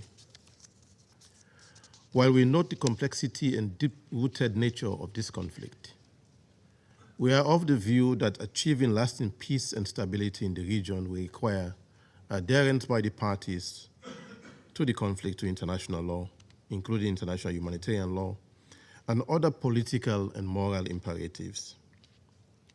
With an ever-worsening humanitarian crisis, intensified military operations, and tens of thousands of civilian fatalities, Sierra Leone again calls for an immediate ceasefire in the Gaza Strip and the entire region, and the release of the remaining hostages held by Hamas. A ceasefire is the most practical way to move the process of engagement forward, especially the resuscitated engagement by Egypt, Qatar, and the United States, supported by Resolution 2735, and establish the conditions conducive for the foundation of lasting peace. A ceasefire will allow for unhindered supply of essential medical assistance and other humanitarian support, facilitate negotiations and diplomatic efforts to address the underlying issues, and pave the way for post-conflict reconstruction. Without a ceasefire, this cruel cycle of indiscriminate attacks on civilians, repeated evacuation orders, displacement, and humanitarian restrictions will continue. An immediate ceasefire will rescue the 1.8 million people across the Gaza Strip experiencing high levels of acute food insecurity, classified as IPC Phase 3, including the 133,000 people facing catastrophic food insecurity and an estimated 60,000 cases of acute malnutrition among children as young as 6 months old from starvation and death, as outlined in the recent IPC Global Initiative Special Snapshot. It will also protect the humanitarian personnel serving under difficult circumstances, with their safety and well-being under continuous threat. Mr. President, as has already been emphasized by the briefer and other council members, swift and bold political will and good faith efforts are required by all parties to the conflict in Gaza and other parts of the region to bring an end to the fighting and ongoing destruction. This is my delegation's ultimate request in today's quarterly debate, and we stand ready to support all efforts initiated by this Council to secure the freedom of the Israeli hostages and to actualize the long-awaited desire of the civilian population in Gaza, on the occupied Palestinian territory, as well as in Israel, for genuine peace, genuine independence, and peaceful coexistence. I thank you. Je remercie le représentant du Sierra Leone de sa déclaration et je donne à présent la parole au représentant de la Chine. 主席，我感谢您主持今天的会议，感谢温尼斯兰特特别协调员的通报。今天安理会再次审议中东局势，我们看到在加沙和整个中东地区，局势每况愈下，和平前景暗淡，笼罩着全面战争的阴霾。安理会应该立即行动，解决迫在眉睫的问题，推动停火，拯救生命，恢复和平。我想重点谈以下几点：第一，立即实现持久停火，这是拯救生命、阻止局势恶化的前提。没有任何正当理由可以继续拖延。美国宣布将重新推动停火谈判，我们希望谈判不会陷入过去几个月原地踏步的怪圈，不会成为延长和扩大战事的借口。相关外交努力不应成为阻碍安理会行动的理由。我们支持安理会运用工具箱中的所有选项，为实现停火采取进一步行动。第二，加沙已经被炸成人间炼狱，北部加沙正在成为炼狱中的炼狱。人道物资供应被切断，人道救援行动遭拒绝。贾巴利难民营的平民被枪口顶着转移。卡麦勒阿德万医院中的病患和医生遭到非人道待遇。国际人道法底线如此一而再、再而三地被践踏，是人类良知的污点，不可容忍。以色列必须履行国际人道法义务，这方面不应该允许任何双重标准。第三，联合国近东巴勒斯坦难民救济和工程处依据联大授权提供救济，是加沙人道救援的支柱。以色列议会罔顾国际社会强烈反对，通过2项法案试图限制和关闭工程处，中方对此予以强烈谴责。关闭工程处是对地区几百万巴勒斯坦难民新的集体惩罚，将严重冲击地区人道局势和安全稳定。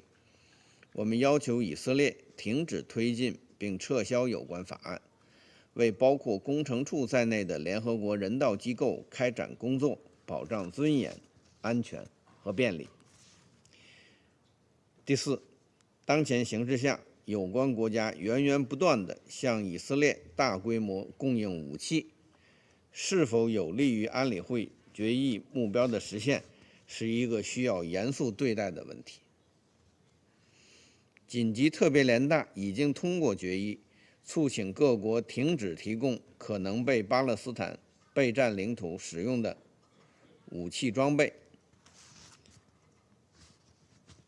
中方近日参加了土耳其发起的共同致函，呼吁落实紧急特别联大决议的这一要求。我们希望有关国家正视大规模武器供应带来的严重后果，停止为军事冒险火上浇油。第五，在加沙战火延烧的1年里，约旦河西岸局势也在持续恶化，非法定居点不断扩张，1700多所巴勒斯坦民房被强征并拆除，数千巴勒斯坦人因此流离失所。占领当局还频繁对巴勒斯坦民众实施暴力，以各种手段打压和削弱巴勒斯坦民族权力机构施政。这些做法都在制造新的现实，破坏2国方案赖以实现的条件。制止2国方案的基础被单边行动进一步侵蚀，应该成为下阶段国际社会推进巴以和平优先事项。第六，一场地区全面战争正在迫近。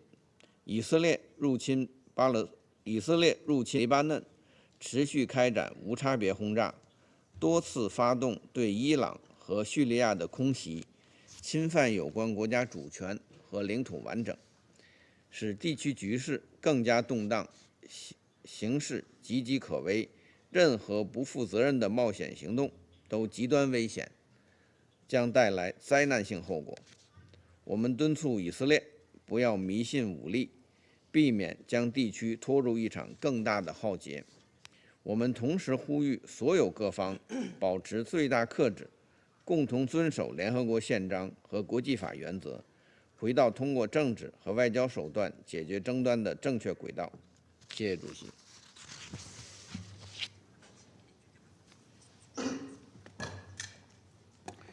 Je remercie le représentant de la Chine de sa déclaration et je donne à présent la parole au représentant du Mozambique. Thank you, Mr. President. We thank the Switzerland presidency for convening this open debate on the situation in the Middle East, including the Palestine question. We also extend our appreciation to Mr. Tor Wennesland, Special Coordinator for the Middle East Peace Process, for his insights on the current situation on the ground.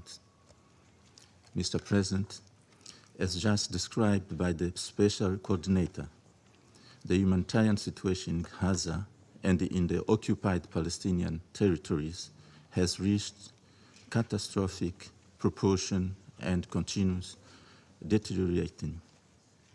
The relentless escalation of violence, particularly targeting innocent populations, and civilian infrastructure stands in stark violation of international humanitarian law and demands our immediate attention. This unprecedented crisis necessitates a unified and decisive action from the Security Council to address both the immediate emergency in Gaza and its broader regional implications.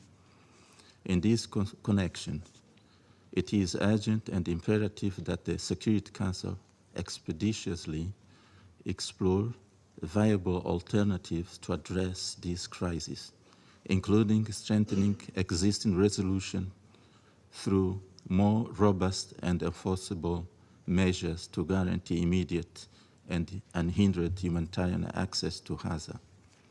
Lives are at stake.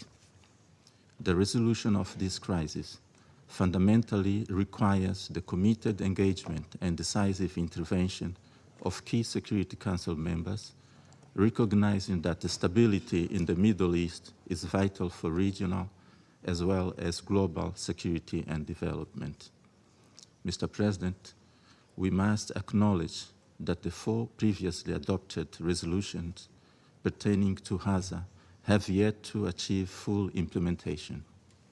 This Council maintains the capacity to formulate more effective approaches to secure an immediate and permanent ceasefire, address the humanitarian crisis, and facilitate the release of all hostages.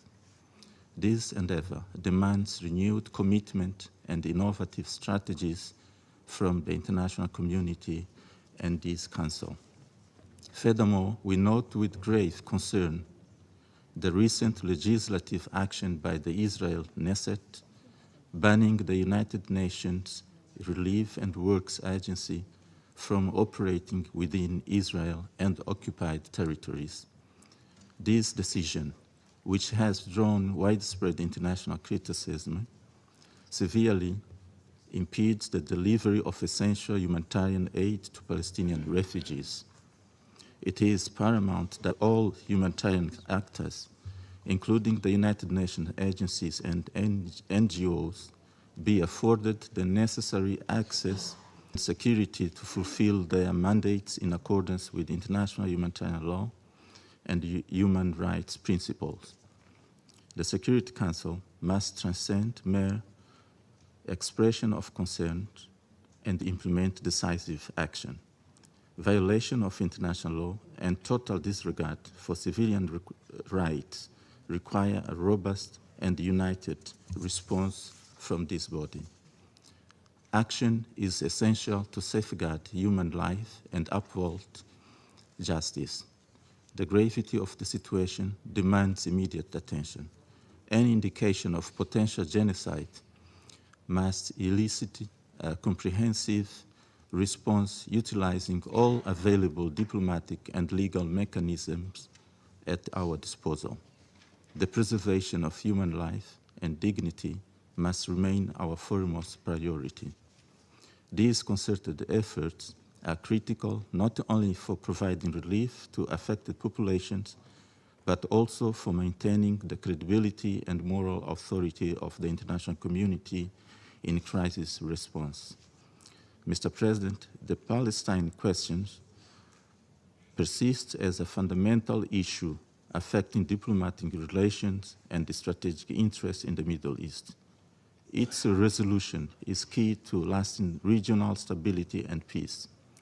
In this regard, we reaffirm our consistent and unwavering commitment to the vision of the two-state solution, envisioning Israel and Palestine coexisting peacefully within recognized borders in full accordance with international law and relevant United Nations resolution. I thank you, Mr. President.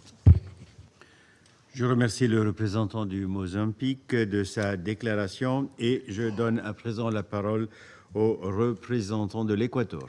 Gracias, señor presidente, y agradezco al coordinador especial Wensland por el informe que hemos recibido esta mañana.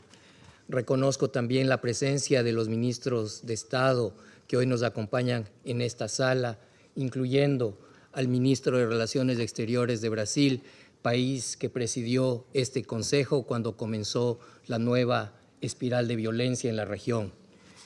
Para los miembros del Consejo que constantemente se expresan sobre este tema, los debates abiertos trimestrales constituyen una enriquecedora oportunidad de escuchar los criterios de otros miembros de Naciones Unidas. Por esto trataré de ser muy breve. Han transcurrido ya más de un año desde los ataques terroristas perpetrados por Hamas el 7 de octubre de 2023, que el Ecuador vuelve hoy a condenar de manera inequívoca. Más de un año de violencia sin precedentes que ha causado muerte y dolor tanto al pueblo de Israel como al pueblo palestino, en especial a los residentes de la Franja de Gaza. El Ecuador reitera la necesidad de un alto al fuego inmediato. Reitera también la liberación inmediata de todos los rehenes y de la implementación también inmediata de las 4 resoluciones ya adoptadas por este Consejo. Asimismo, mi país recuerda que todas las partes deben cumplir con sus obligaciones derivadas del derecho internacional, incluido el derecho internacional humanitario y el derecho internacional de los derechos humanos. No hacerlo acarrea graves consecuencias. El Ecuador deplora todos los ataques contra civiles, infraestructura crítica y bienes de carácter civil, así como toda violencia y hostilidades contra civiles. Es necesario detener la espiral de violencia que avanza por la región, así como proteger y apoyar el trabajo de quienes trabajan para minimizar el sufrimiento y ayudar a las víctimas de la guerra, en línea con la resolución 2730 de este Consejo. Señor Presidente, el Ecuador reitera su apoyo a la labor de las Naciones Unidas, de su secretario general y de todas sus agencias. Los Estados miembros de Naciones Unidas debemos colaborar con esta, que es nuestra organización, facilitar sus labores en la medida de lo posible y, como mínimo, no poner obstáculos a su trabajo.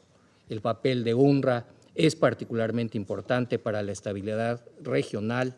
Cualquier decisión o acción que afecte su trabajo es preocupante. Mi país ha reiterado estas posiciones en muchas ocasiones, siempre con un afán de contribuir con buena fe a la solución de este conflicto y de actuar constructivamente, tratando de crear puentes y no exacerbar las diferencias entre las partes. Señor Presidente, miles de muertos y el sufrimiento de generaciones enteras demuestran que la cuestión palestina no se solucionará con armas y violencia. La solución definitiva será pacífica, negociada y justa para las partes, con existencia de 2 estados, Palestina e Israel, sobre la base de las fronteras de 1967 y de las resoluciones relevantes. Es hora de avanzar en ese camino. Muchas gracias. Je remercie le représentant de l'Équateur de sa déclaration. Je donne maintenant la parole à Son Excellence Monsieur Mauro Luis Jacker Vieira, ministre des Relations extérieures du Brésil.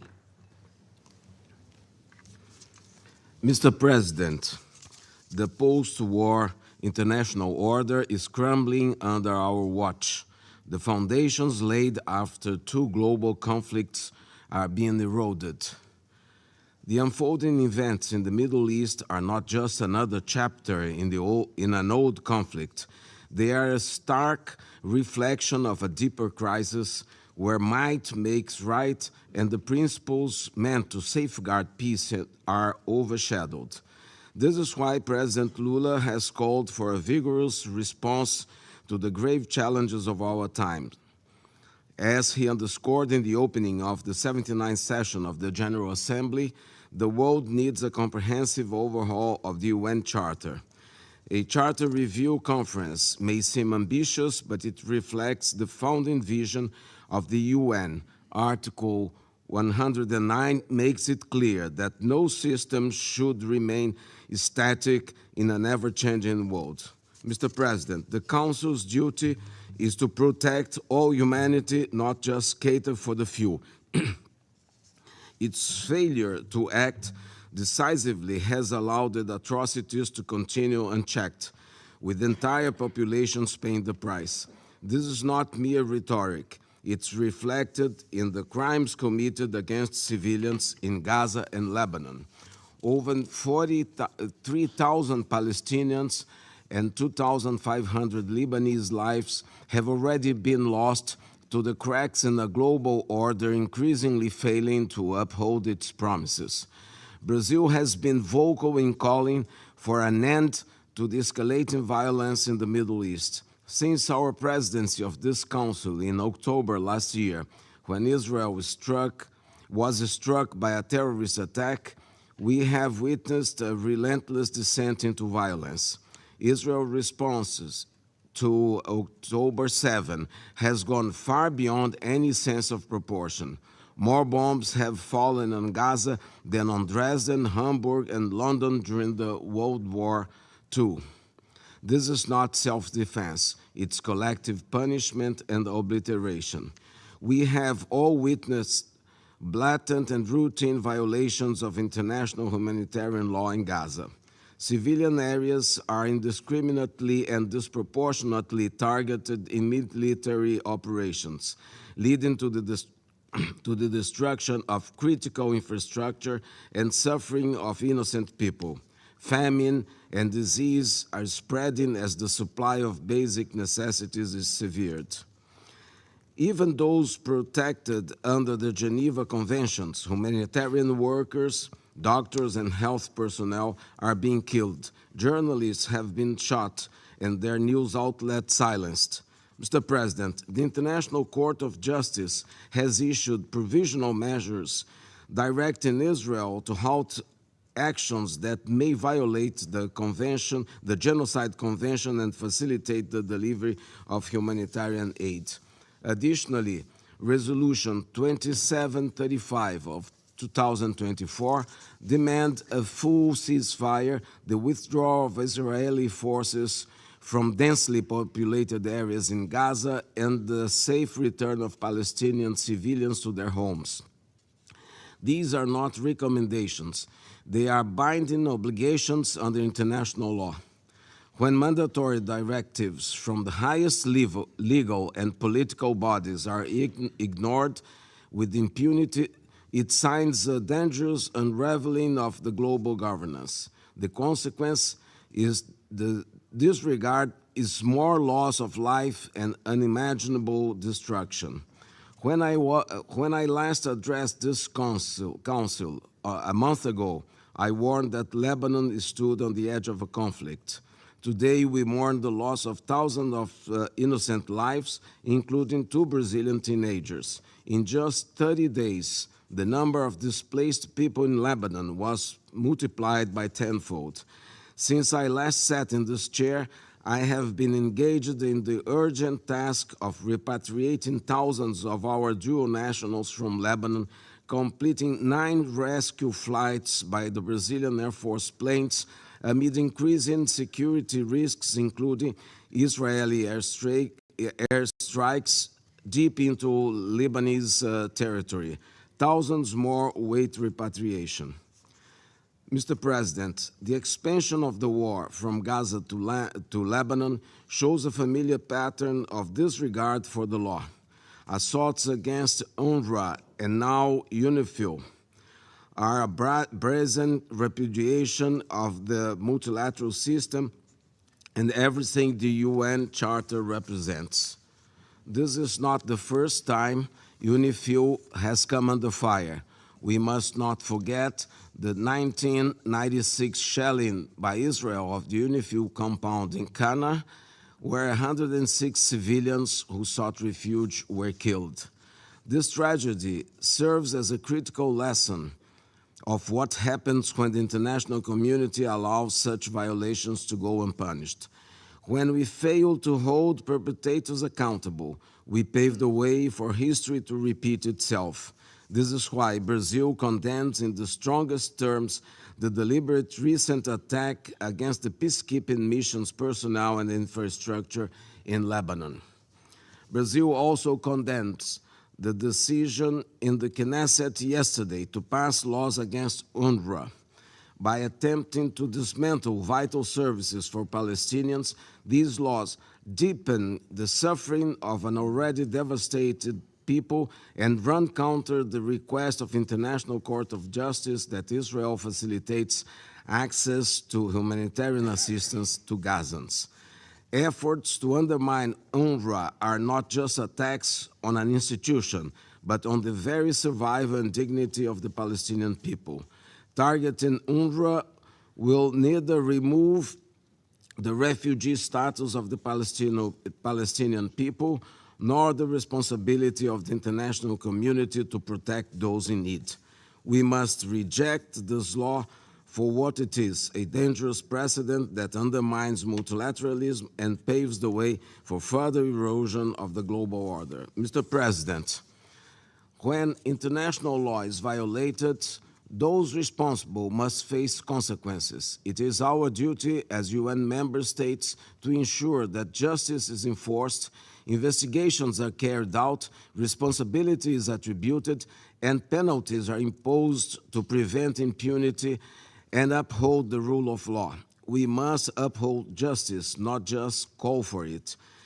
In the face of a plausible case of genocide and the indiscriminate targeting of civilians, the international community can no longer be complicit by providing weapons that enable such crimes. The same holds true for weapons that prolong the illegal occupation of the Palestinian territories. We cannot allow the veto to become a shield for impunity. Mr. President, every time this Council meets to discuss the Middle East, the situation grows more dire. New front lines emerge, more innocent lives are lost, and the crisis deepens. The recent attack on Iran only served to underscore the escalating risk of a regional catastrophe. We are sliding toward a world where future generations inherit nothing but a legacy of endless conflict and suffering. How many more innocent lives will be counted the next time we convene? How much more suffering will we allow? War will not bring peace to the Middle East. Peace will come through a decisive commitment to diplomacy rooted in justice and respect for international law. As we grapple with escalating violence and the expansion of conflict, President Lula's call for a review of UN Charter resonates more urgently than ever. We owe it to the future generations to ensure that this body has the strength and mandate to uphold justice, protect humanity, and secure lasting peace. It is time to take the bold steps needed to make peace not just an aspiration, but a reality for all. I thank you, Mr. President. Je remercie Son Excellence, Monsieur Vieira, de sa déclaration. Et je donne maintenant la parole à Son Excellence, Monsieur Bruno Rodriguez Parilla, ministre des Relations Extérieures de Cuba. Señor presidente, estimado ministro, apoyamos las declaraciones de Uganda en nombre del movimiento de países no alineados, de Mauritania en representación del Grupo Árabe, de Camerún a nombre de la Organización de la Cooperación Islámica y de Senegal en su condición de presidente para el ejercicio de los derechos inalienables del pueblo palestino. Resulta inconcebible que tras más de un año de iniciado, el Consejo de Seguridad no haya puesto fin al genocidio que se comete contra el pueblo palestino. Más de 43.000 palestinos han sido masacrados, de los cuales el 70% son mujeres y niños. Se ha asesinado a más de 2.500 libaneses. Estas cifras crecen vertiginosamente. Lejos de un cese al fuego inmediato y permanente, Israel continúa atacando hospitales, escuelas y campamentos de refugiados en los territorios palestinos ocupados en flagrante violación del derecho internacional humanitario. Lejos de un cese al fuego, se propaga el conflicto en la región del Medio Oriente, expandiendo la agresión al Líbano, bombardeando indiscriminadamente territorios de Siria y Yemen y acometiendo una nueva y peligrosa escalada contra la República Islámica de Irán. El gobierno de Israel ataca y desdeña a la Organización de Naciones Unidas y a su secretario general, atenta contra la seguridad de la Fuerza Provisional de las Naciones Unidas en el Líbano y mantiene en Gaza los ataques más mortíferos de la historia contra el personal de la organización y trabajadores humanitarios. La potencia ocupante continúa obstaculizando la asistencia humanitaria al pueblo palestino. La reciente aprobación por el Parlamento israelí de una ley que prohíbe toda actividad en los territorios palestinos ocupados por parte del Organismo de Obras Públicas y Socorro de la ONU para los Refugiados de Palestina en el cercano Oriente, UNRWA por sus siglas en inglés, además de violar la Carta de la ONU y las obligaciones de Israel en virtud del derecho internacional, profundizará el sufrimiento de la población palestina. ¿Cuántos niños y mujeres más deben ser masacrados para que la comunidad internacional actúe y ponga fin a la agresión, termine la ocupación ilegal y brinde la protección internacional que con urgencia necesita el pueblo palestino? ¿Cuánta más destrucción hace falta para que en lugar de discursos y expresiones retóricas de apoyo se emprendan acciones prácticas contra el genocidio en curso? La impunidad con la que continúa actuando el gobierno de Israel no solo evidencia la ineficacia de este Consejo de Seguridad, sino que atenta contra el multilateralismo y socava la esencia misma de la Carta de las Naciones Unidas y el derecho internacional. Significa también que el pueblo palestino enfrenta una amenaza verdaderamente existencial. Implica que más inocentes continuarán siendo asesinados, mutilados, detenidos y desplazados. Tal impunidad solo es posible por el cómplice apoyo político, militar, logístico y financiero que brinda a la potencia ocupante el gobierno de los Estados Unidos, que actúa con doble rasero e impide la actuación del Consejo de Seguridad. Señor presidente, no es posible lograr la paz en el Medio Oriente sin una solución justa para la cuestión de Palestina, lo que trata de impedir por todos los medios el gobierno de Israel, destruyendo el Estado de Palestina para anular la creación de dos estados. No es posible un Estado palestino soberano e independiente sin Gaza y sin las fronteras anteriores a 1967, como no lo sería sin Jerusalén Oriental como capital y sin el regreso de los refugiados. La Corte Internacional de Justicia, a solicitud de la Asamblea General de las Naciones Unidas, ha emitido una posición clara. La ocupación por parte de Israel del territorio palestino y la negación del derecho de ese pueblo a la autodeterminación son acciones ilegales, violatorias del derecho internacional. La inmediata e incondicional admisión de Palestina como Estado miembro de la ONU es un paso imprescindible para avanzar hacia la solución definitiva del conflicto. ¿Por qué Palestina tiene que seguir esperando para ingresar como miembro pleno de las Naciones Unidas cuando Israel lo hizo hace 75 años en virtud de una resolución que preveía la creación de dos estados? Para lograr la paz y la estabilidad en la región, se precisa también la retirada total y sin condiciones de Israel del Golán sirio y de todos los territorios árabes ocupados. Demandamos el cese de las agresiones contra la soberanía e integridad territorial de las hermanas naciones del Oriente Medio. Debe cesar la injerencia externa en esa región. Reiteramos el llamado al fin inmediato y sin condicionamientos de las arbitrarias e ilegales medidas coercitivas unilaterales impuestas por los Estados Unidos contra países soberanos en el Medio Oriente. Cuba continuará contribuyendo con todos los esfuerzos internacionales legítimos que propicien una solución justa, amplia y duradera del conflicto en el Medio Oriente. Urge la acción conjunta de todos los pueblos y gobiernos del mundo para detener las agresiones del gobierno de Israel.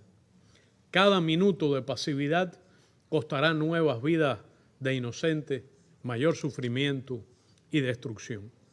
Cuba nunca será indiferente ante la injusticia.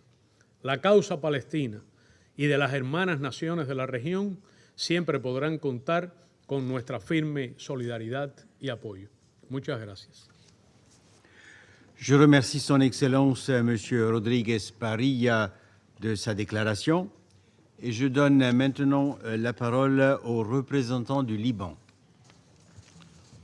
السيد الرئيس، نشكر سويسرا على تنظيمها لهذا النقاش المفتوح الدوري حول الحالة في الشرق الأوسط، ونرحب بمعالي وزير الخارجية السويسري السيد إغناسيو كاسيس، كما أشكر السيد تور وينسلاند على إحاطته. السيد الرئيس، أكثر من سنة مرت على أحداث 7 تشرين الأول، والمعارك ما زالت مستمرة، وتوسعت دائرة القتل والدمار والتهجير، ولم يستطع مجلسكم الكريم من فرض وقف لإطلاق النار في غزة، لا بل تمددت شرارة العدوان لتطال لبنان، فيتم قصفه بأبشع أنواع الأسلحة وأكثرها فتكاً وقتلاً ودماراً، فأجساد أطفالنا ونسائنا ومسعفينا لم تستطع مقاومة القنابل الخارقة للتحصينات والقنابل الفراغية والمسيرات المتفجرة، وأعداد الشهداء أصبحت بالآلاف، والضمير العالمي في حال ثبات، فقد تعودت ذاكرته على آلاف الضحايا في غزة، ولم يعد يتأثر بالدماء، ولم يعد يدمع لمنظر الأشلاء. وباتت مصداقية الأمم المتحدة ومجلسكم على المحك، لأن كل القرارات الصادرة عنكم والتي تتعلق بالشرق الأوسط لا زالت غير منفذة.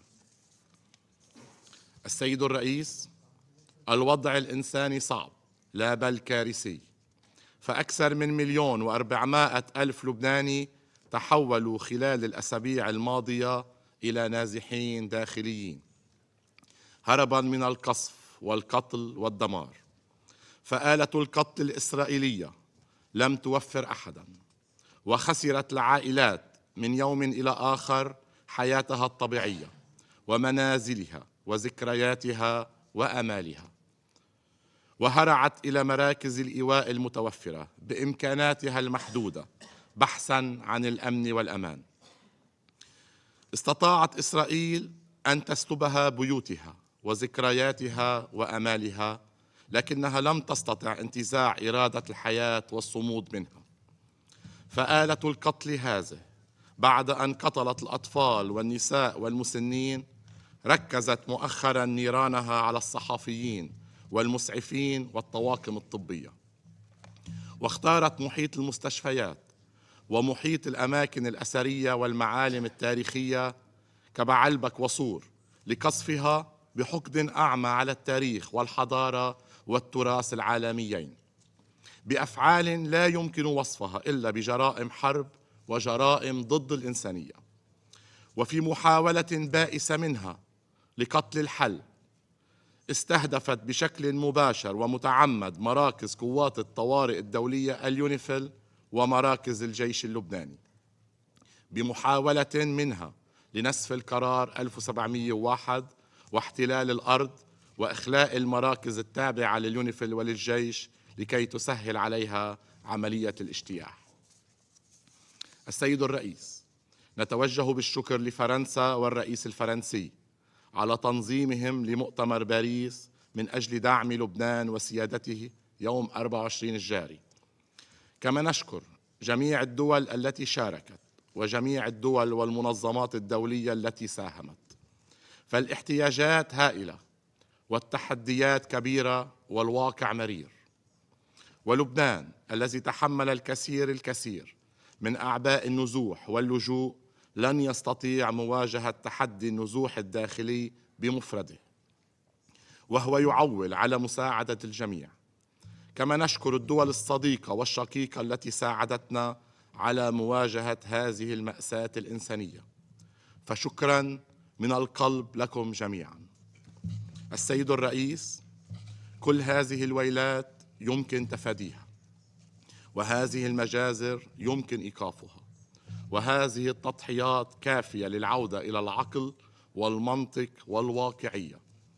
فالحل واضح وصريح، وهو نتاج هذا المجلس، فوالده مجلس الأمن، واسمه القرار 1701، وماهيته وقف الأعمال العدائية وانتشار الجيش اللبناني وسحب الأسلحة وتحقيق الاستقرار. فالوصفة ليست بالسحرية ولا خارقة للطبيعة، وليست إعادة لاختراع للدولاب، وهذا الحل يوفر دماء ودمار وعبثية، لأن ما تقوم به إسرائيل لا يمكن وصفه إلا بالعبثية. فلبنان حكومة وشعبا لا يريد الحرب، ويريد تطبيق القرار 1701 بكافة مندرجاته، والمجتمع الدولي بأكمله يريد تطبيق 1701، ومجلس الأمن بكامله يريد تطبيق 1701، والوسطاء موجودين حول هذه الطاولة، وهم يبادرون بوضع الحلول منذ 13 شهرا. لكن في المقابل هناك جهة واحدة لا تريد الحل والتضحية بالمزيد من الشباب والاستمرار بالحرب فقط لسبب واحد، هو أجندة وطموحات شخصية. فمن يريد مصلحة شعب يوقف الحرب فورا ويوفر الدماء وينفذ الحل. السيد الرئيس، إن لبنان يشدد على ضرورة تنفيذ قرار مجلس الأمن 1701، وقد فصل معالي وزير الخارجية والمغتربين الدكتور عبد الله أبو حبيب ماهية هذا التنفيذ على الشكل التالي: أولاً، انسحاب إسرائيل من كافة الأراضي اللبنانية التي احتلتها خلال عدوانها الأخير، وعودتها إلى جانبها من الحدود اللبنانية المعترف بها دولياً وفقاً لاتفاقية الهدنة لعام 49. ثانياً، تعزيز انتشار الجيش اللبناني عدة وعديداً جنوب نهر الليطاني وعلى طول الحدود الجنوبية الدولية، بحيث لا يكون سلاح دون موافقة حكومة لبنان، ولا تكون هناك سلطة غير سلطة حكومة لبنان وفقاً لما نص عليه القرار 1901. ثالثاً، إعادة النازحين إلى قراهم وبلداتهم. رابعاً، استكمال المفاوضات غير المباشرة المتوقفة حالياً برعاية الأمم المتحدة ومشاركة وسيط دولي أو أكثر لحل النقاط المتنازع عليها وفقاً للقرار 1901. خامساً، بدء مسار تفاوضي جدي بجدول زمني محدد لإعادة مزارع شبعة وتلال كفرشوبة إلى لبنان والنقطة B1 في رأس الناقورة.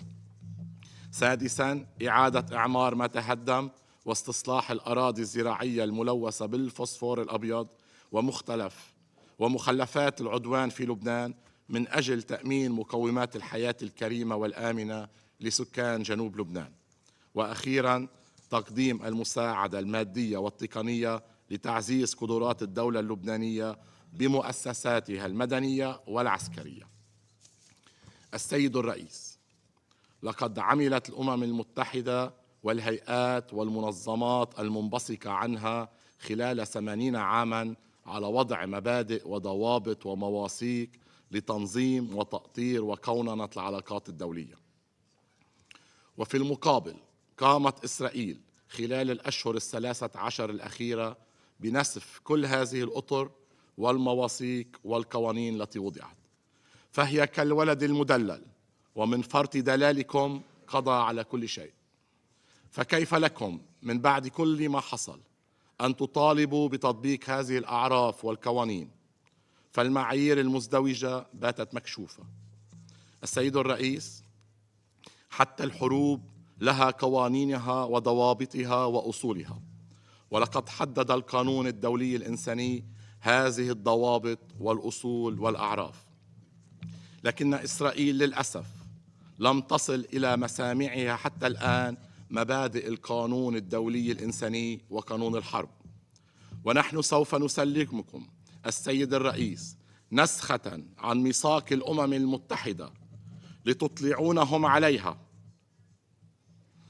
ونتمنى عليكم تذكيرهم بمضمون القانون الدولي الإنساني بما فيه اتفاقيات جنيف، علهم يستنيرون ويلتزمون بمضمونها. وختاما، وفي حقنا المشروع بالرد على ما ورد في الجلسة السابقة، نقول للجميع أن موقعنا الطبيعي هو خلف لوحة الجمهورية اللبنانية. ندافع عن وطننا وحقوق شعبنا، ونتفيأ بالعلم اللبناني وأرزتنا الشامخة. وشكرا السيد الرئيس.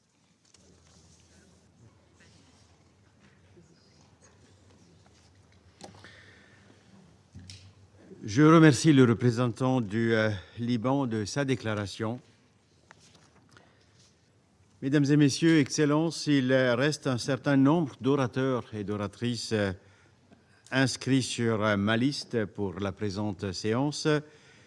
Si les membres du Conseil sont d'accord, je me propose de suspendre la séance jusqu'à 15 heures. La séance est suspendue.